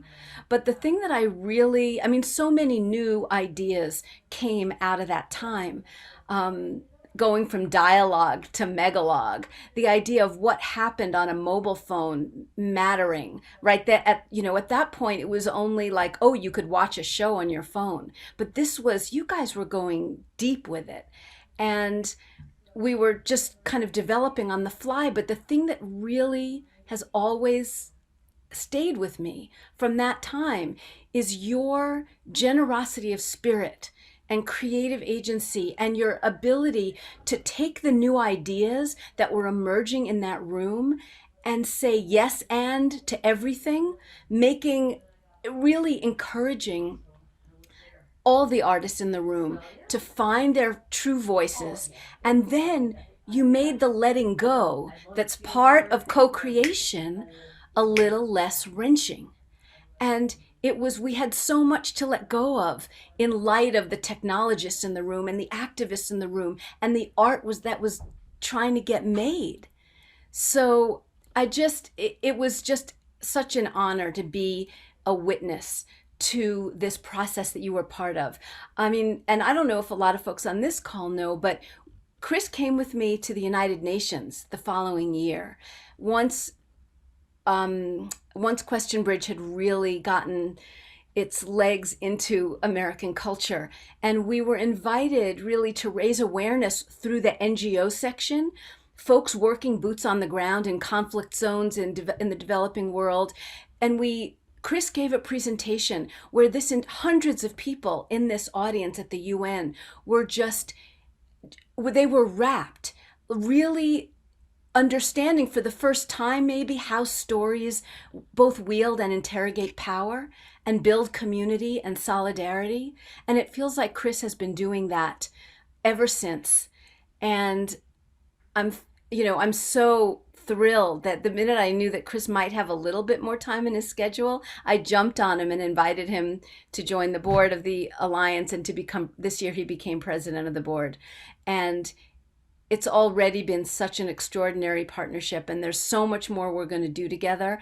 But this moment, Chris, I say congratulations, and how it's over the last decade or more of our working together, you have so just changed my life in so many ways, and a generation of photographers and filmmakers who've had a chance to work with you. And Question Bridge was a catalyst for so much work that came after.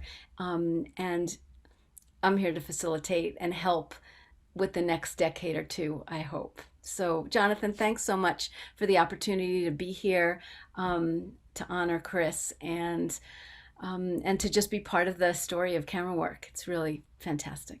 Thank you. Awesome. Thank you, Wendy. Yeah.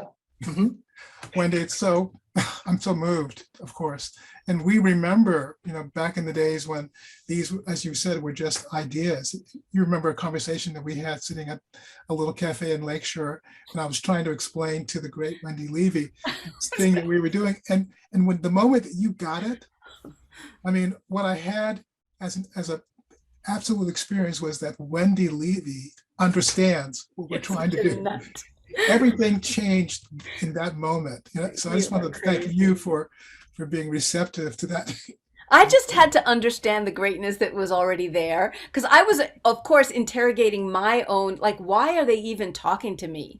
And then I realized what we could do together. I mean, I was like, questions? Only questions? Just going around the country, video questions? How's this going to be artful? How's this going to be this or that? And it was like, it's true. We had a moment there where the clarity came through, and then the elevation could start to happen of the ideas and the work. Yeah. So there's one other thing I want to say, and that is we have with us Arthur Ullman, who was pivotal in the transition that I made from, just being a portrait photographer, very serious and earnest. I mean, for some reason, Arthur, when he was director of the Museum of Photographic Arts in San Diego, invited me to create something for an exhibition called Republic in 1996. And that's where the idea for Question Bridge emerged. The original Question Bridge was for an installation that he sponsored. So good to see you, Arthur. Thank you so much. Beautiful. And of course, one last thing, I want to emphasize just how much of a collaboration Question Bridge Black Males really is. I mean, so much of it simply wouldn't have existed without Hank, Hank saw that original project that I created for Arthur, and that's where the Question Bridge Black Males version emerged. So without Hank and without Kamal and without Bayate, none of that would have happened. Right. All right. Thanks. Chris. Thank you, Wendy. Thank you, Chris. I would like to ask Jadira, our technical producer tonight, to pull up the slide of the photograph, please, for everyone.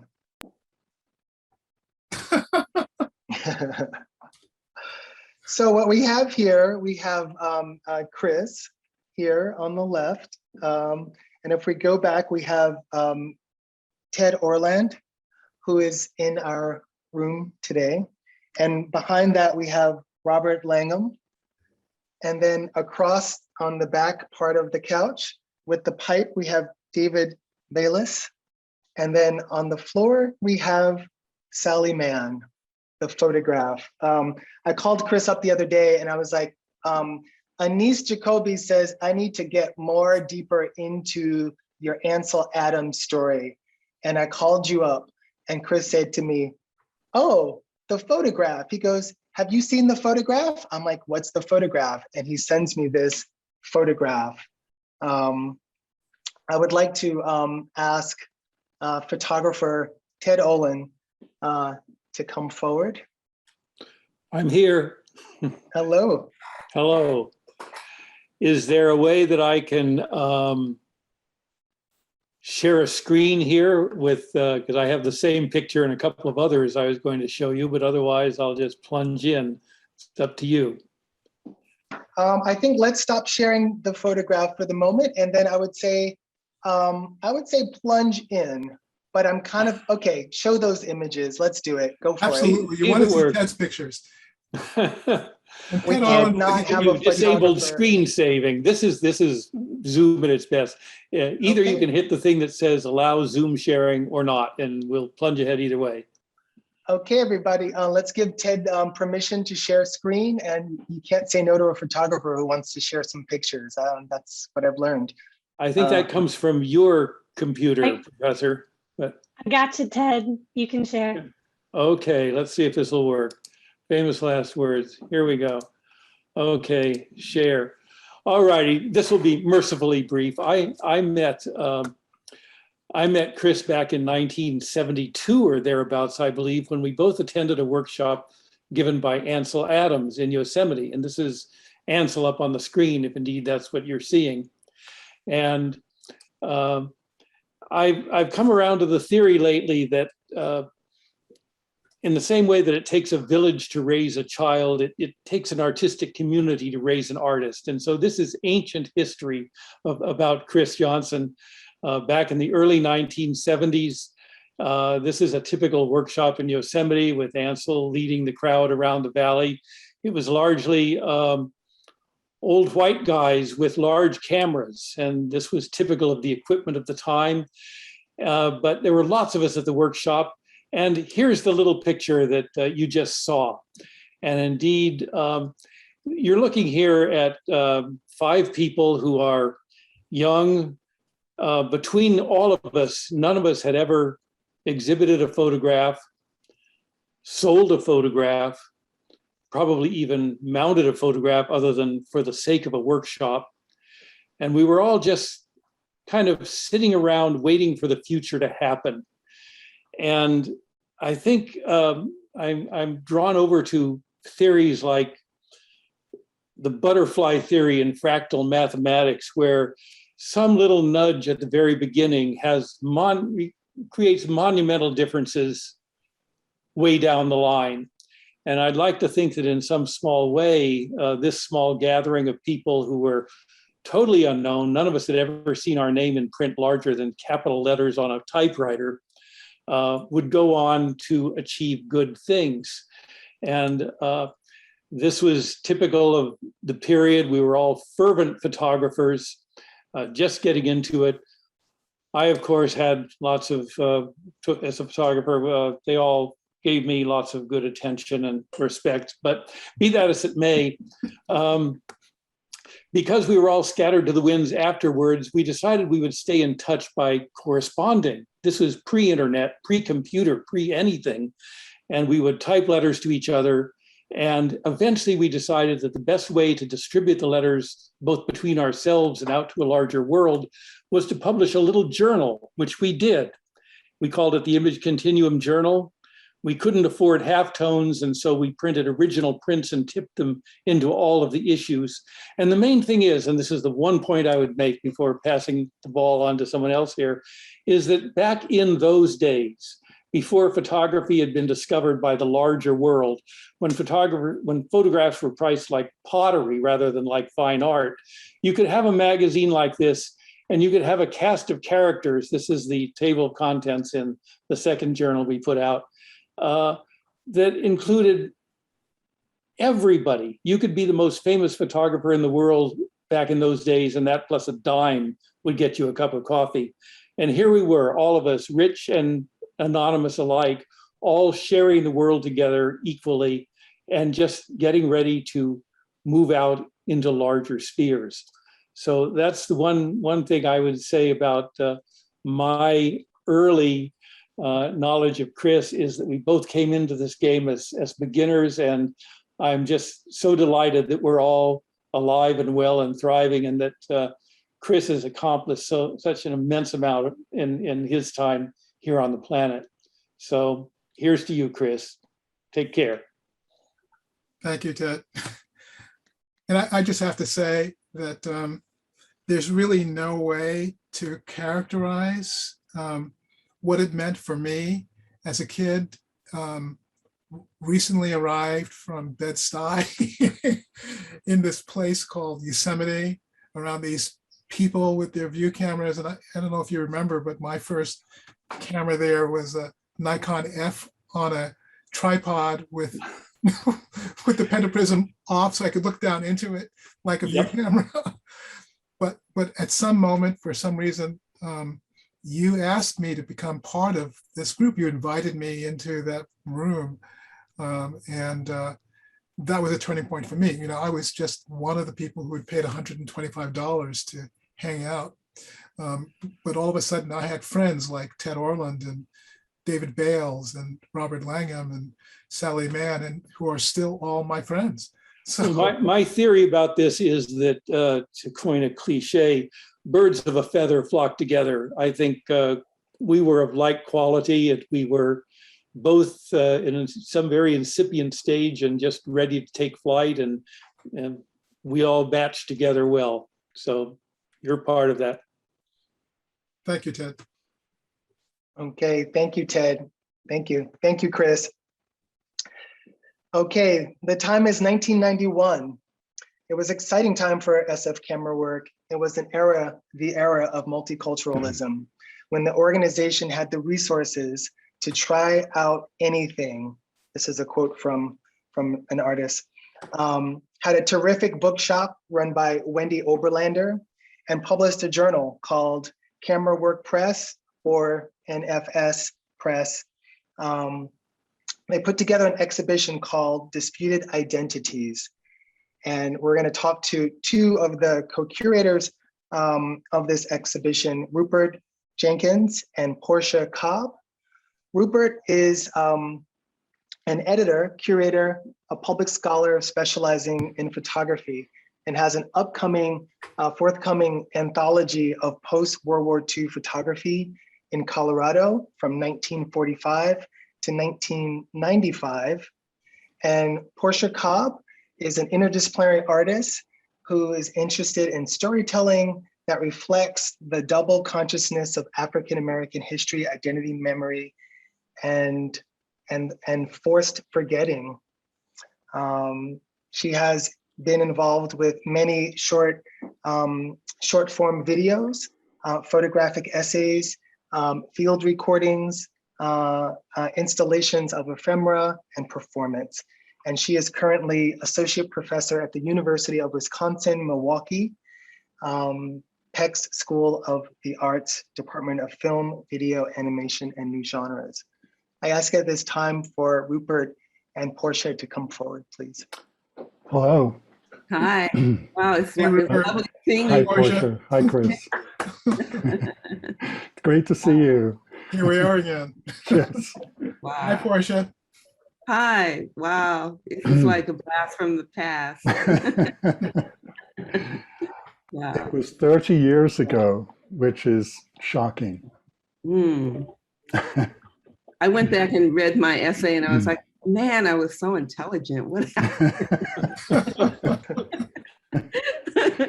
I feel like I had a lot of help too at that time, and the invitation that, you know, Chris, you being the visionary that you are, and making it Cameraworks a very welcome place for me, who at the time I was a budding scholar and filmmaker, studying at San Francisco State.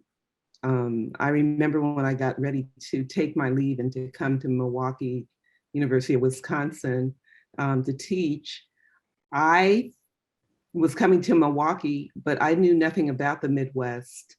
And I remember Rupert saying, "Are you sure you want to leave now?" Like, you know, it felt like I was just beginning to launch something in the Bay Area, and I felt like Cameraworks was my home.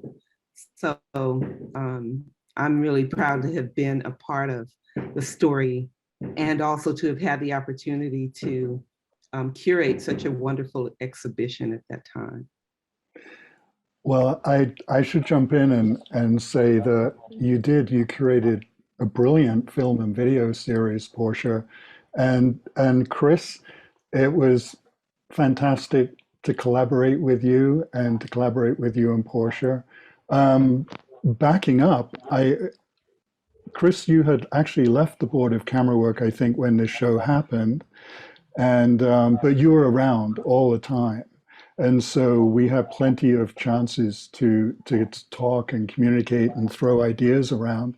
And I can't really remember where this came from, other than, as Jonathan said, it was an era of multiculturalism, and there was so much going on. There was so much dialogue. There was so much work. And Camerawork was so involved in it, either through the lectures, the publication, and the exhibitions, of course. And so looking through the Disputed Identities catalog and looking at the Camerawork 20th anniversary edition, I wish I'd sort of done a nice PowerPoint, but I didn't. So, but I was looking through this 20th anniversary edition of, and it is such an incredible collection of artists from all over the world. And I'm so proud to have been able to have participated in this and actually to have edited this. I want to correct Jonathan that the magazine was the Camerawork Quarterly to begin with, and then it was the Camerawork Journal when it went to 2 issues a year. And I think that's how it stayed until it ceased to exist at all. But, you know, for me, it was such an incredible opportunity to just call people and say, will you write an essay for us? Or, you know, can we publish something by you? And people very rarely said no. So that was a really big part of this whole dialogue, I think, Chris. Absolutely. Yeah. I mean, what's important to try to project yourself back into those times is to remember that there were really crucial things that we knew were important that needed to be said.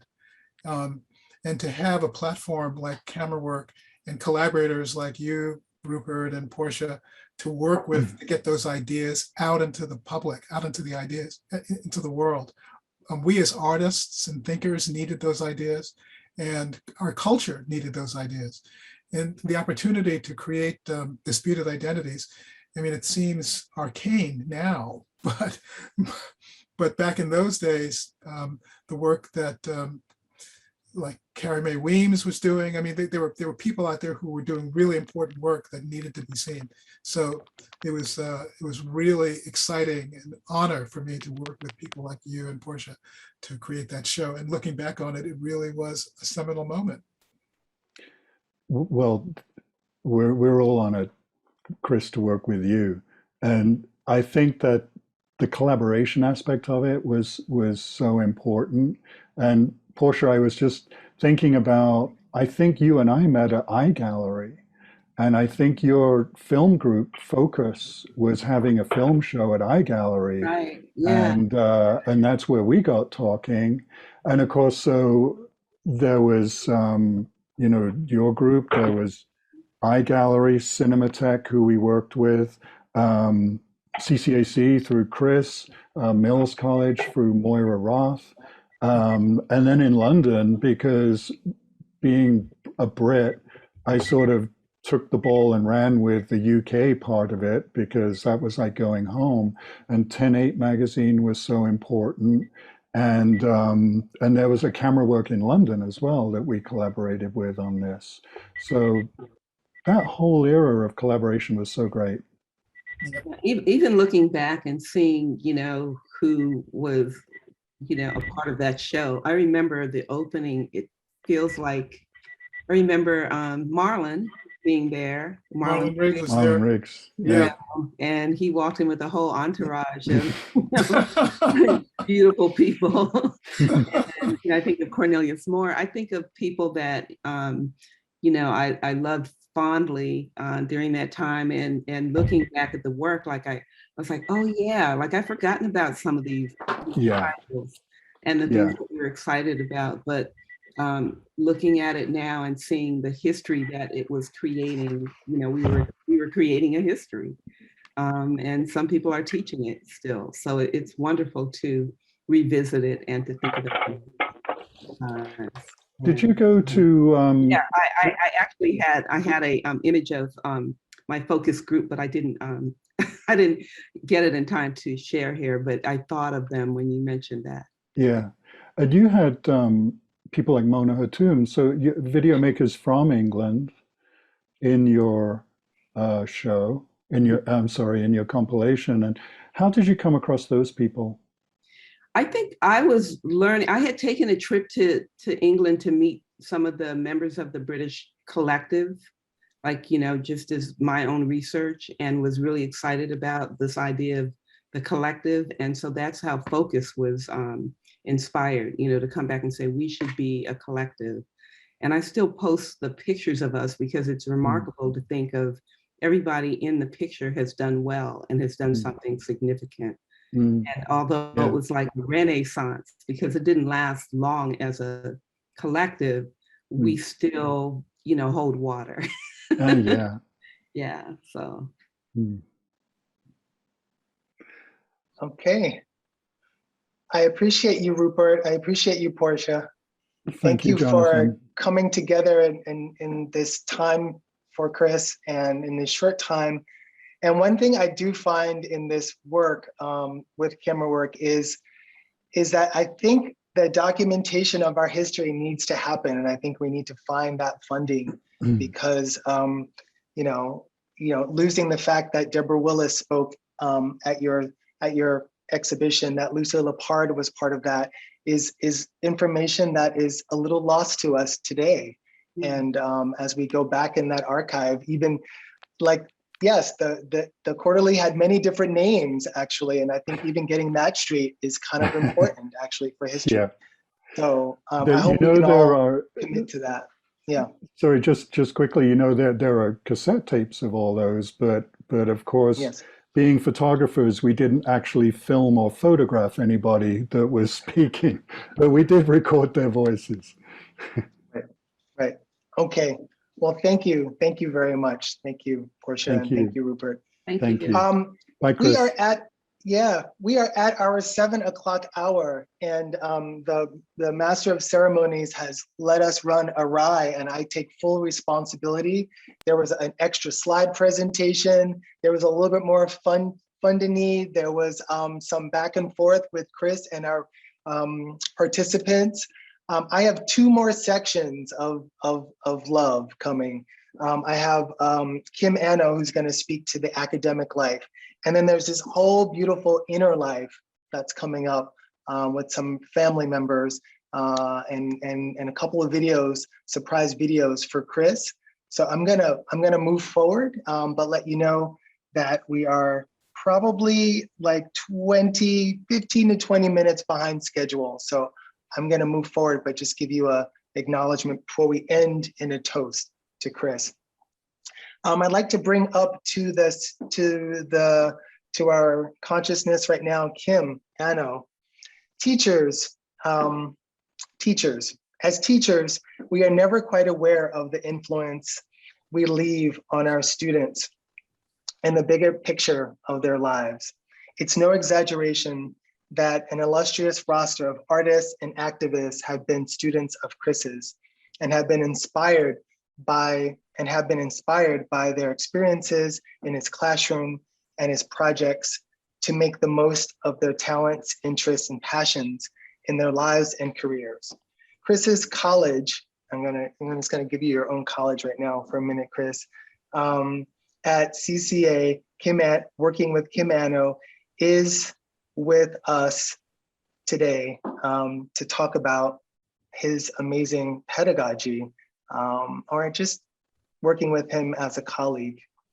Kim has worked with Chris for 25 years at the California College of the Arts, director, producer, and artist. As a painter, Anno is in the fabrication of a public artwork at the San Francisco airport titled Long Arc of Day that will be installed in October 2021. Anno is a filmmaker who has screened in festivals and exhibited in museums nationally and internationally, and is in post-production right now on a film called Cuba, a documentary on LGBTQ movement in Cuba, production on 90 Miles from Paradise. I'm going to ask Kim to come forward. Hi, Kim. Okay. Thank you so much for asking me to do this. This was just right on time, and I just do it with a full heart, having spoken to Chris recently about some very deep things. And I just want you guys to know my power went out in my neighborhood, and I dashed in my car to my studio through all the green lights. Okay, I'm going to say, I have known Chris Johnson for 25 years. And first of all, I want to shout out to Nelson Chan, who is one of my colleagues from the school. And Nelson, I'm so happy to be here with you. I've known him for 25 years, having met him shortly after I came to what was then the California College of Arts and Crafts. I'm not sure of the year he became president of the executive committee, which is our Senate, but I noticed him acutely. He had a warmth, a sense of humor, a sense of the history of the college that was very new to me at the time. There was a sense that there was this idea that the college was kind of genteel, and it was bordering on some kind of private college privilege or a kind of colonial aesthetic. I was worried about coming into it and that the culture of the college would be hard for me to navigate. But when I spotted Chris Johnson in a position of campus power, I thought all was well with the world. Without knowing it, he reassured me that I had a place in this very provincial kind of college. There was a room to effect change within it. And I took this as a given. I came to the college with 4 faculty of color funded by the James Irvine Foundation, and Chris acknowledged the moment recently with a kind of joy and optimism that he continues to elude today. Chris demonstrated that academic leadership could be real, it could be substantive, and it can walk through the minefields of space wars, changing our college name, and now at the great moment of reckoning of equity. Chris's voice was and always is one of equity, justice, and grace. Chris was part of a time when Suzanne Lacey was there, and he collaborated on a project that was very compelling and refreshing, like The Roof is on Fire. It gave our college a lens on the city of Oakland, which it resided in. Suzanne had been my own teacher at the Feminist Studio Workshop in Los Angeles, and it was a sense of reverberation from that experience at CCA. It felt like we were actually relating to our surrounding communities. And although I was not a part of the project, the energy around it and the mindset of which it was really kind of a genesis or a nexus of thought leaders that empowered me to find my own pathway into what we know as social practice today. Ted Purvis would go on to write a book with one of our students at the time, Shane Zeltzer, What We Want is Free, Generosity and Exchange in Contemporary Art. The entire field of social practice was invented out of this time, and the central contribution of Chris Johnson was deeply felt. I would know that Chris was a member of the Oakland Arts Commission, which in turn always inspired me to personally to be involved with government. And I would go on to become the chair of the Berkeley Arts Commission, which has changed lots of people's lives as artists in the city of Berkeley. The efficacy and profound influence of that experience continues to unfold for me. Chris, I knew, was the only faculty at CCA that did not have a master's degree, and that his life experience brought him to our school. I was always curious and impressed by this fact. Never once did I feel that he seemed like he didn't have a master's degree, because his contribution was, on the contrary, erudite, eternally clear, questioning, and had a kind of depth that allowed me to think deeply about pedagogy with passion. Art education became something of a philosophy that we would discuss and debate, not like now where we're thinking about how do we get out of this Zoom thing. It was really like this depth of experience and knowledge, and like, how do people come to know what they're trying to do and how they try to do it? And how does the university or the college have a bridge to the outside world? What is the linkage there? Chris had a passion for teaching that encouraged and fomented some of the most leading voices in photography today. He had a knowledge of visual culture and contemporary art, and he was able to gracefully communicate a depth of contradiction that all of our students began to understand, and that would go later out into the world and show everyone else. He had the luxury of also had the ear of the president of the college, no matter which president we had. He made us always feel that we were heard because he would respond back. He was understood by the faculty to really represent us and be part of us, but also be able to leap across and kind of ameliorate any kind of conflicts that would come and go. And of course, in academia, they do. He also had a close-knit photo faculty who worked diligently, and they created a program of depth and breadth. And I remember many late nights into the night with Larry Sultan and Chris Johnson and Linda Fleming and others, and drinking wine and kind of thinking about, what would they do at Black Mountain? What would they do here and there? How do we keep this kind of honesty and this kind of urgent forward to make art and culture? This meant the world to students, and the kind of students attracted to the program were high level and contributed to tough dialogues after they graduated. They made original works of art. If you can do that, that's the whole deal. If you can get your students to make originality mean something, that's the deal. Chris was a key voice in this program, and those of us in painting would see the rise of photography's reputation at CCA and held ourselves to that similar standard. We would used to say at our meetings, if photo can do it, we can do it. And we did. The dynamic of educating artists on social justice, art history, and how to make an artwork from the ground up is what we tried. Chris has a style that cuts through what might be otherwise heady pedagogies to a very empathetic and deeply felt large ideas.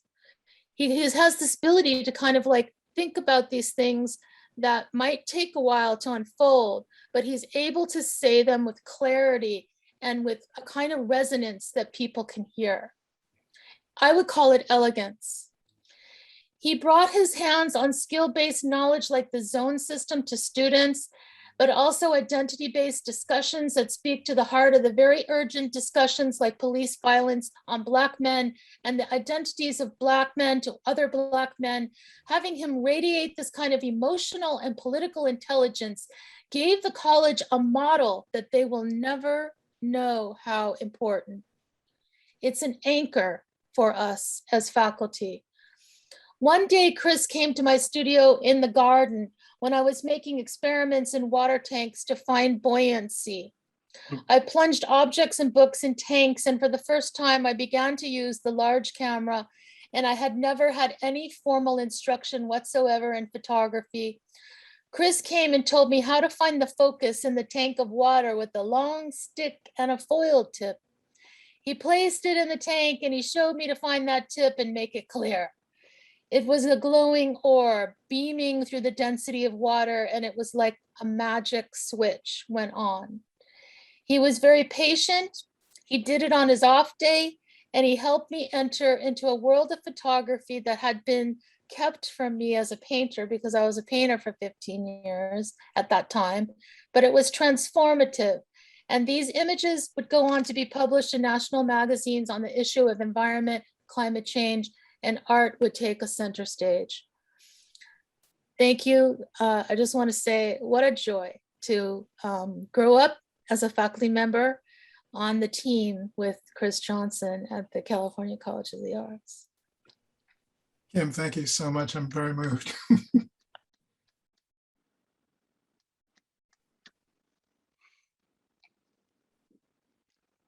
Oh, okay. Chris is silent on that one. All right, Kim, good job. Oh, did you not hear what I said? No, I missed. I said that, thank sorry. you. Thank you, Kim. I'm very moved.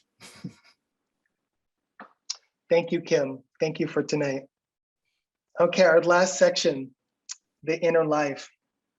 And this inner life is an interesting one in working with Chris on, because for every one person you encounter, you get 10 to 20 people, and they have 10 to 20 people, and then everybody wants to come forward. What I'm seeing in this room is the chat is going and the numbers are staying, and some people are coming and new people are entering.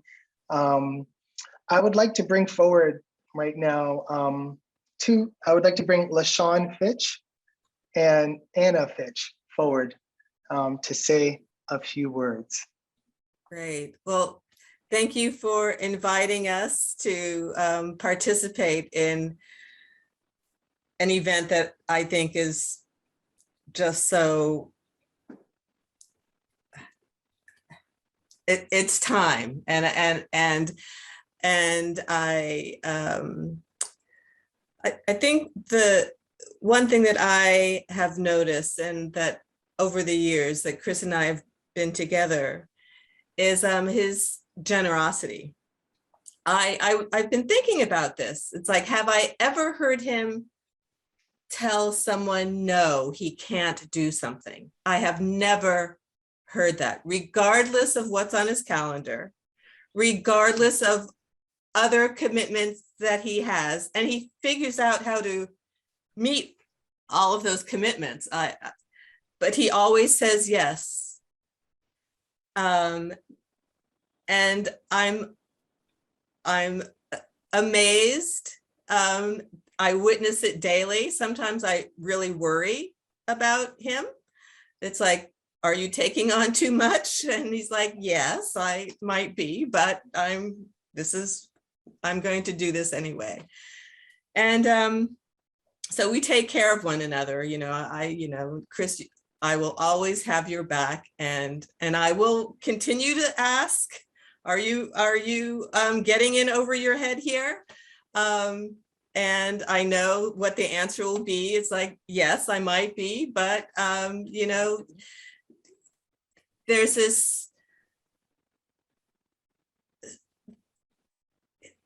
this desire to always help people. And again, as I said, it's an inspiration to me, Chris. You're an inspiration to me, just to keep giving. So thank you. And my mom would like to say a few words here. He's a wonderful person. And as LaShawn has said, he never say no. He taught me how to use my iPad and my iPhone. And I know sometimes, I guess I am asking too much. I say, Chris, what about this? What about that? I feel awful because I should remember. But no, he just takes his time and he explains that. He's a wonderful person. And as LaShawn said, I've never heard him to say no. During the COVID, in the beginning, there's a special kind of milk I like. Chris will find this milk. He will not come into the house. He will put it on the back, and then he'll call to say the milk is there. I could go on and on and on, so I'll give others a chance. He's a wonderful person. And no is not, as far as I'm concerned, is not in his vocabulary at all. Thank you. Thank you. Thank you. Thank you both. Thank you. At this, So moved. Thank you, LaShawn. I love you. I love you. At this time, I ask Jennifer Abrams to come forward, Chris's niece from New York. Hi, everyone. How are you? Hey, Jen. Hey. Hello, Sean. Hi, everyone. It's so great to be here and just to listen to everyone speak so highly of my uncle. He is an amazing man. It's been great to just, I don't know, like he's always had art be a part of my life, you know. Every time he would come to New York, I knew that we were going to a museum or art exhibit.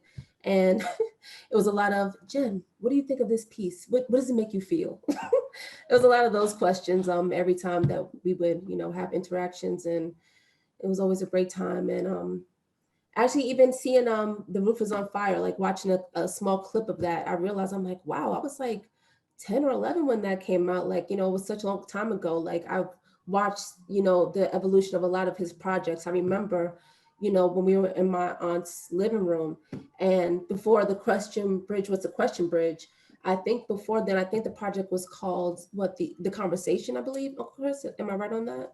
Yeah, something like that.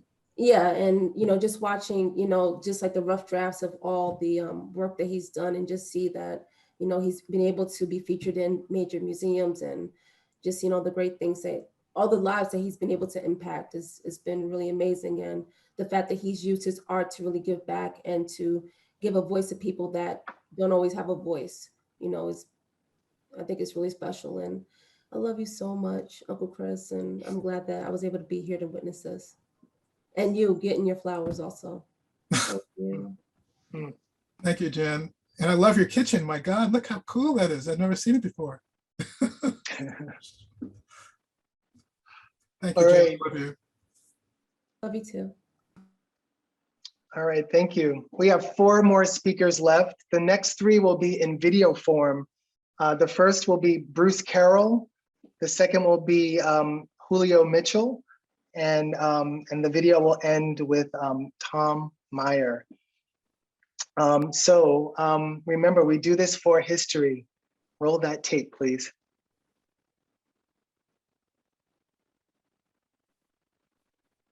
Hi, my name is Bruce Carroll, and I'm speaking about an old friend. I've known Chris for over 50 years. We met in Haight-Ashbury right around 1968. I was 20 years old, and I think he was 18, almost 19. We were looking for a place to rent, room to rent, and I saw this young guy. He had an afro, which was not that common those days. He was dressed casually, and I said, he had a guitar over his shoulder. Of course, I really did. You know, Chris and I took a while to get to know each other, but we used to talk late into the night. Became really good friends. I just remember talking about art and poetry, music, always philosophy. And Chris had this huge desire to learn and take up information. As we got to know each other, we kind of moved around the country a little bit. I remember hiking down in Big Sur, back country, sitting on the small beaches south of Big Sur.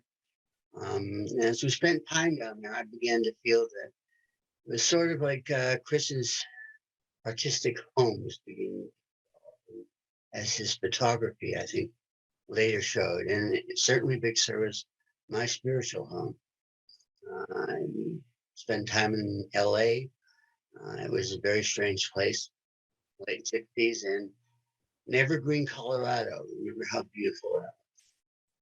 There was one summer I spent in the West Village in New York, and Chris was back there at the same time. So he took me to see Bedford-Stuyvesant, where his family was, and I met his mother and his sisters. And then I remember his mother's eyes, quiet of the apartment compared to the noise in the city. As time went on, we sometimes parted as friends, but we spent time away from each other. And when we would come together, it was a time that never passed. In time, our friendship very, very tight. And for years now, we've been very close. And I remember when we got married, LaShawn, and my wife Darla and I were standing there watching the marriage. This couple was next to us, and the woman talked to me. She said, "You must be the philosopher." And I thought, I didn't know what she's talking about. She says, "Oh, Chris always talked about you." And I thought, "Oh, of course he did." and I live in Marin here, and all my friends know about Chris. He's the artist, and so as I think about Chris, I feel that life has given me a sibling, a male sibling that birth and family did not. Who is Chris to me? He's my brother, Chris Johnson. He's my brother. I love him. I can't think of life without him. And he's my brother. Thank you. I am a photographer, and that's how I met originally Chris Johnson many, many years ago. I was invited to exhibit at San Francisco Camerawork. And so at the beginning, we met on a solely professional basis. And on my end, I have to say we clicked immediately, professionally and personally. And we set up the show, we prepared it. Chris was super professional, as all of us know. It was perfect, it was great. And it was very helpful, and we had a great working relationship and started setting up the photographs. Another pleasure I have derived tremendously was through Chris. I met some members of his family. And I'm gonna get a little bit emotional here. More specifically, his late sister that died over a year ago, just now. And I consider her a very, very special human being. And I think about her and I miss her. And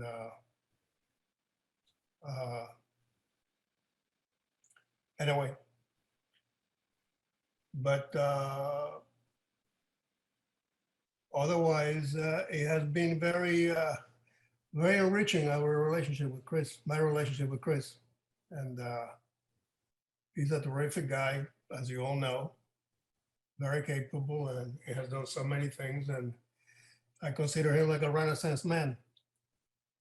I think I'm not violating any confidences, because this is a trait I think all of you who know him for years, because Chris is very smart, but sometimes he's too smart for his own good, meaning that he will not concede that he might be wrong.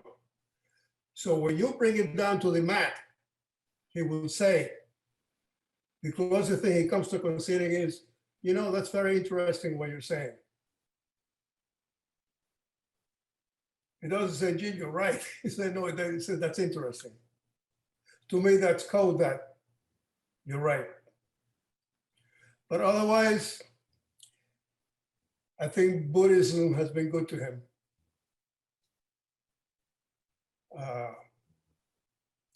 He's a good, very generous man.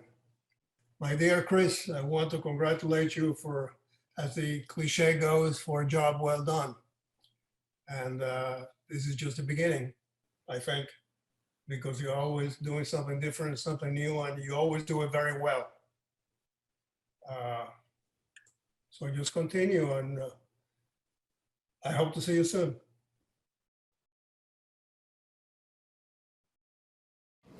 Hi, Chris. It's Tom Meyer, and I just wanted to join the throngs of admirers in paying tribute to you for all the contributions that you've made to the field of photography. We've known each other a very long time, actually quite a long time before even our involvement with camera work. You as a photographer and me as a fledgling art dealer. This acknowledgement of your role as an artist, an administrator, and a teacher, and mentor, and advocate for the medium is long overdue, but I'm very pleased that it's finally happening. You still have much to contribute. best of luck to you, my friend.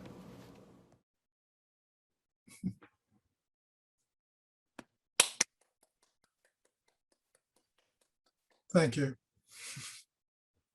What can I say? Is it my turn?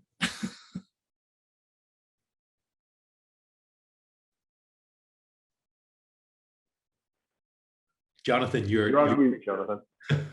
Yes, I'm on mute. I'm looking for Arthur Ullman. Sorry. Are you here, Arthur? Oh, there you are. I see you. Would you like us to place that photograph up now, sir? I think you're muted now as well. Now, in a minute. Okay. All right.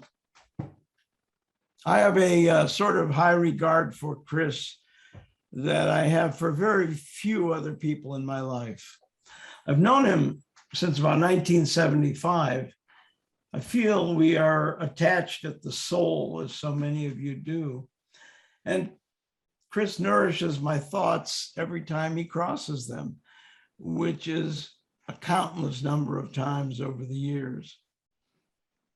A little background. If you haven't heard about the birth of camera work, I was among the 30 photographers who stepped up when John Lampkin resigned in 1974 to pursue Tibetan Buddhist meditation. And together we all, 30 of us, rented a space on Howard Street on the third floor of an industrial building. And we all, of course, had opinions about how camera work should operate. I think you can all imagine what a meeting of 30 photographers would be like, each with different backgrounds, each with different goals, none with any reasonable financial resources, and few with any organizational skills. I had lived on a commune in Maine, so I was prepared for the rough ride.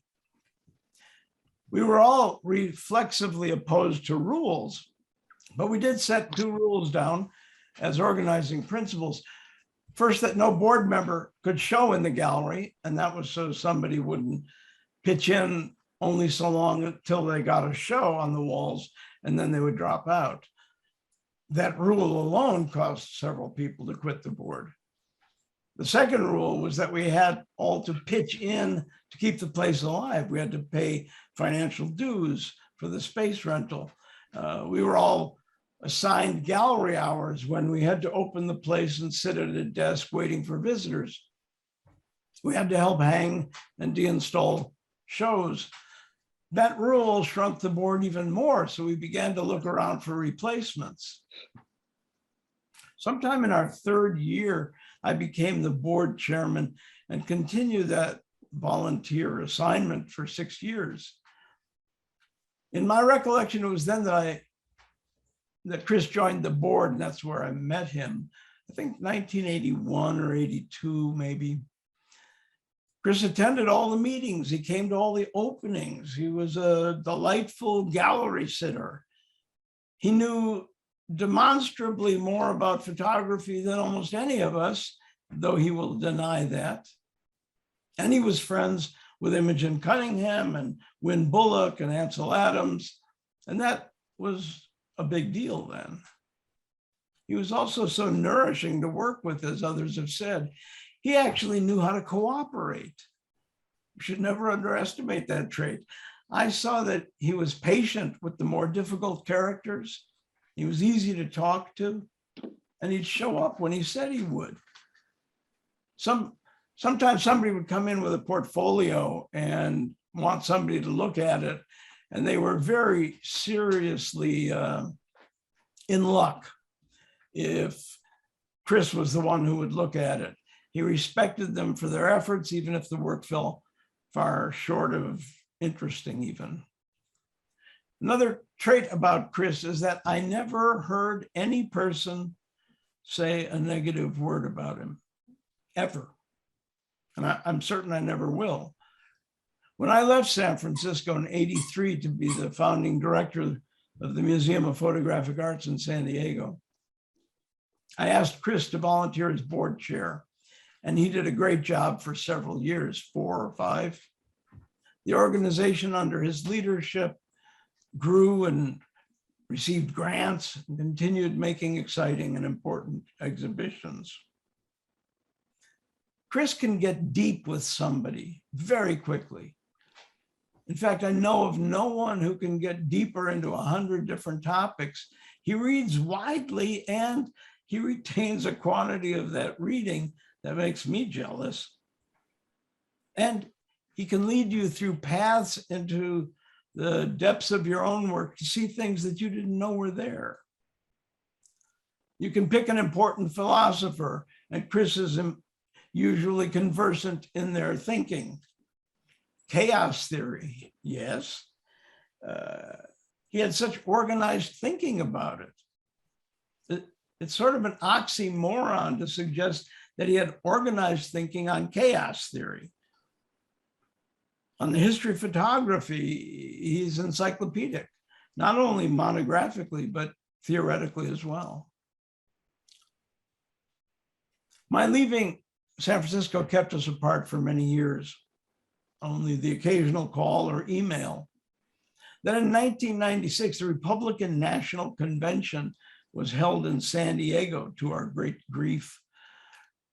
I asked the artist and curator Richard Bolton to work with us to assemble a show of 8 artists who could make a political statement to express our dismay with Republicans. One of our selections was Chris.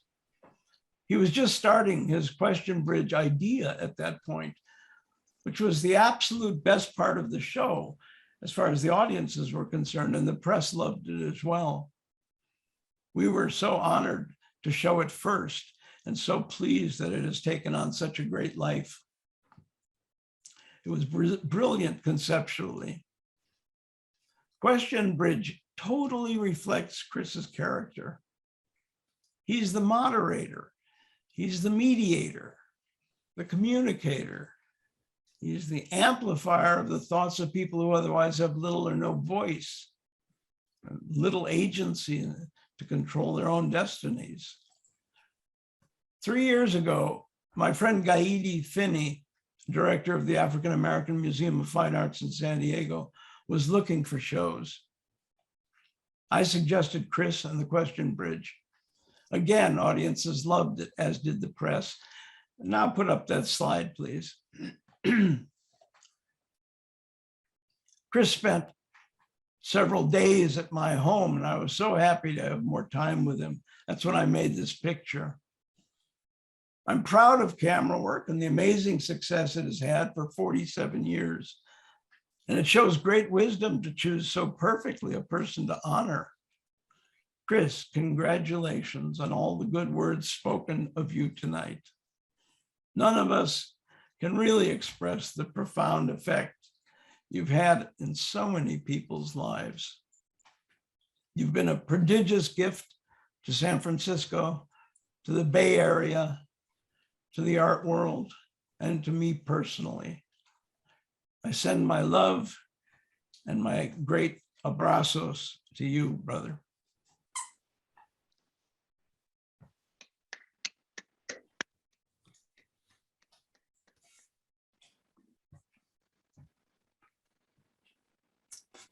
Thank you, Arthur. I'm speechless. Thank you, brother. All right, thank you, Arthur. Our last speaker of tonight, who will lead us in a celebratory toast, who has been a volunteer and a member at SF Camerawork since 2002, has been on the board since January of 2017, and is our current board president at Camerawork for the last 3 years, Michelle Branch. Hi, everybody. So thank you, Jonathan, and everyone who's spoken tonight for such a wonderful tribute to Chris. So my job is to lead us off in a toast. So make sure that you have a beverage of your choice. It could be sparkling wine, it could be sparkling water, it could be coffee, whatever it is, it's making you feel happy in this moment and that you'd like to give in tribute to Chris. So I'll give you a moment for that while I speak just a little bit. After I give my toast, I would like to invite others of you here to join me who aren't on the agenda. I know we're running late, but I also know this is so important tonight. And there are certain people who would like to speak and who are moved to speak and who haven't had a chance to do that. So we'll open it up to them as well. So if you would like to speak, please start thinking about what you'd like to say about Chris Johnson, this wonderful person, artist, and scholar of photography. And now, without further ado, please join me in raising a glass to Mr. Chris Johnson.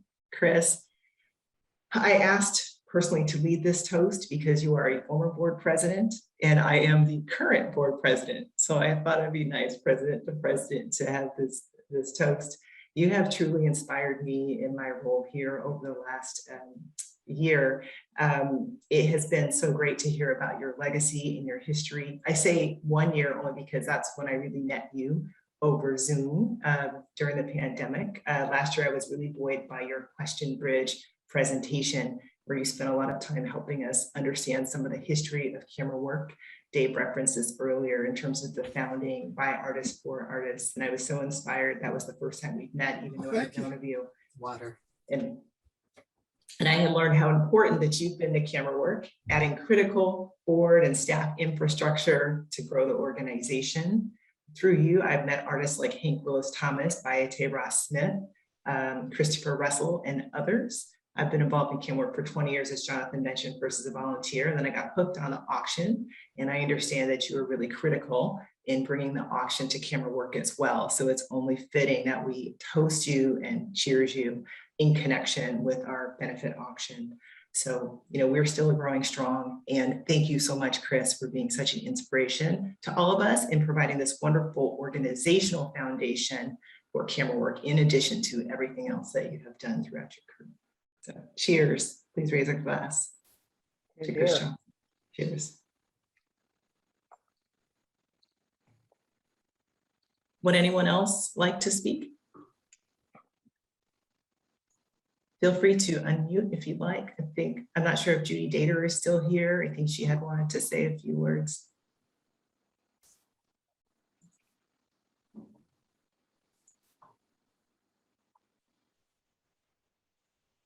I don't think Judy's here any longer. Is there anyone else who would like to say anything?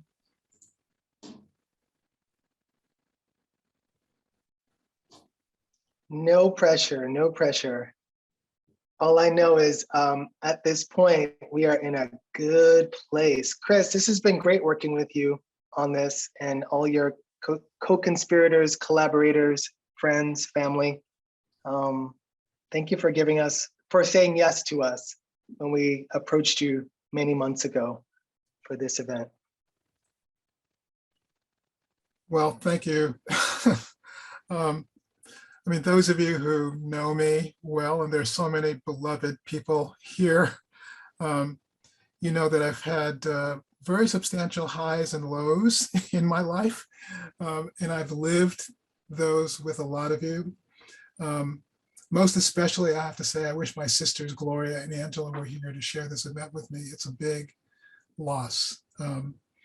Gloria passed away a year ago last October, and Angela passed before that. You heard the little piece of music we used at the interlude. That song is called Angie, in tribute to my sister Angela. So, I really miss them deeply, but their spirits and memories are here. Obviously, they inform my life. And as you can tell, with all that's been shared, I have so much to be grateful for. Having the chance to share my life with all of you. I just have to say thank you so much. I love you all. And now on to whatever is coming next. Thank you.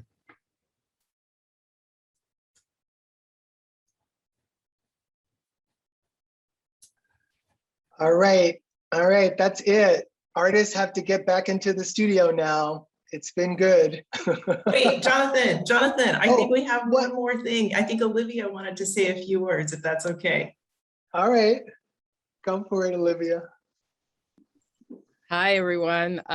Thank you so much, everyone, for coming. Thank you again to all of you, Jonathan, Christina, and everyone who's made such an enormous effort and presented such a beautiful, beautiful program tonight.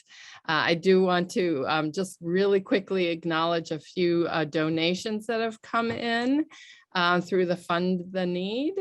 And there are several anonymous gifts, and then I've got Susan Malone, Erica Demon and Janelle Estrada, Keith Peterson, Alexis Gordon, Dave Elfing, Kim Ano, Heather Griggs, Hussein Rashid, Mark Merman, James Leventhal, Nelson Chan, Erica Gentry, Jonathan Kalm, Ron Herman, Jane Paradise, Donna Asu, Fernando Garcia, Stuart Kogod, totaling $4,000. So that's exciting, but definitely I want to also add a very exciting lead gift, a $10,000 lead gift from our board president, Michelle Branch. So really grateful and excited about that. She would like to present that as a bit of a challenge gift to inspire additional donations. So spread the word, and that's really all I have to say. Again, thank you so much. I'm going to turn it back over to Jonathan to close us out. Wow, I feel like, is there a, oh God, that's a tough one. Thank you, Olivia. And all I'm gonna say is we give this to you as you move forward in your programming and leadership of Camerawork. So we'll still work on that foundation. And thank you, everybody. There's something here I'm looking for. Is there, Portia? Why do I think you have the closing words? I don't know. There's something that tells me you may have the closing words. You don't have to accept my challenge, but there's something that tells me you might.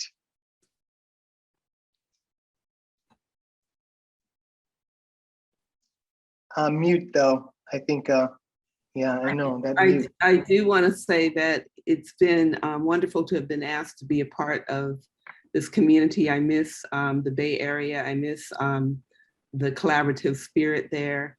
And also I will always think fondly of Cameraworks Foundation for myself as an artist. I was thinking to myself, I probably would have learned to become a photographer had I stayed longer. And I wanted to say, Chris, your work, Question Bridge was shown at the Milwaukee Art Museum as well.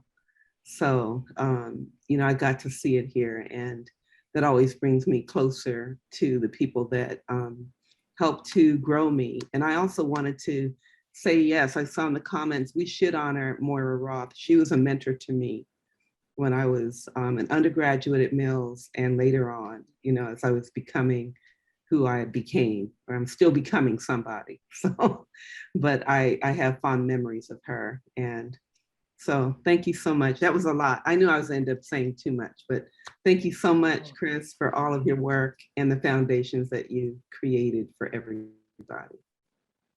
Thank you, Portia. All right.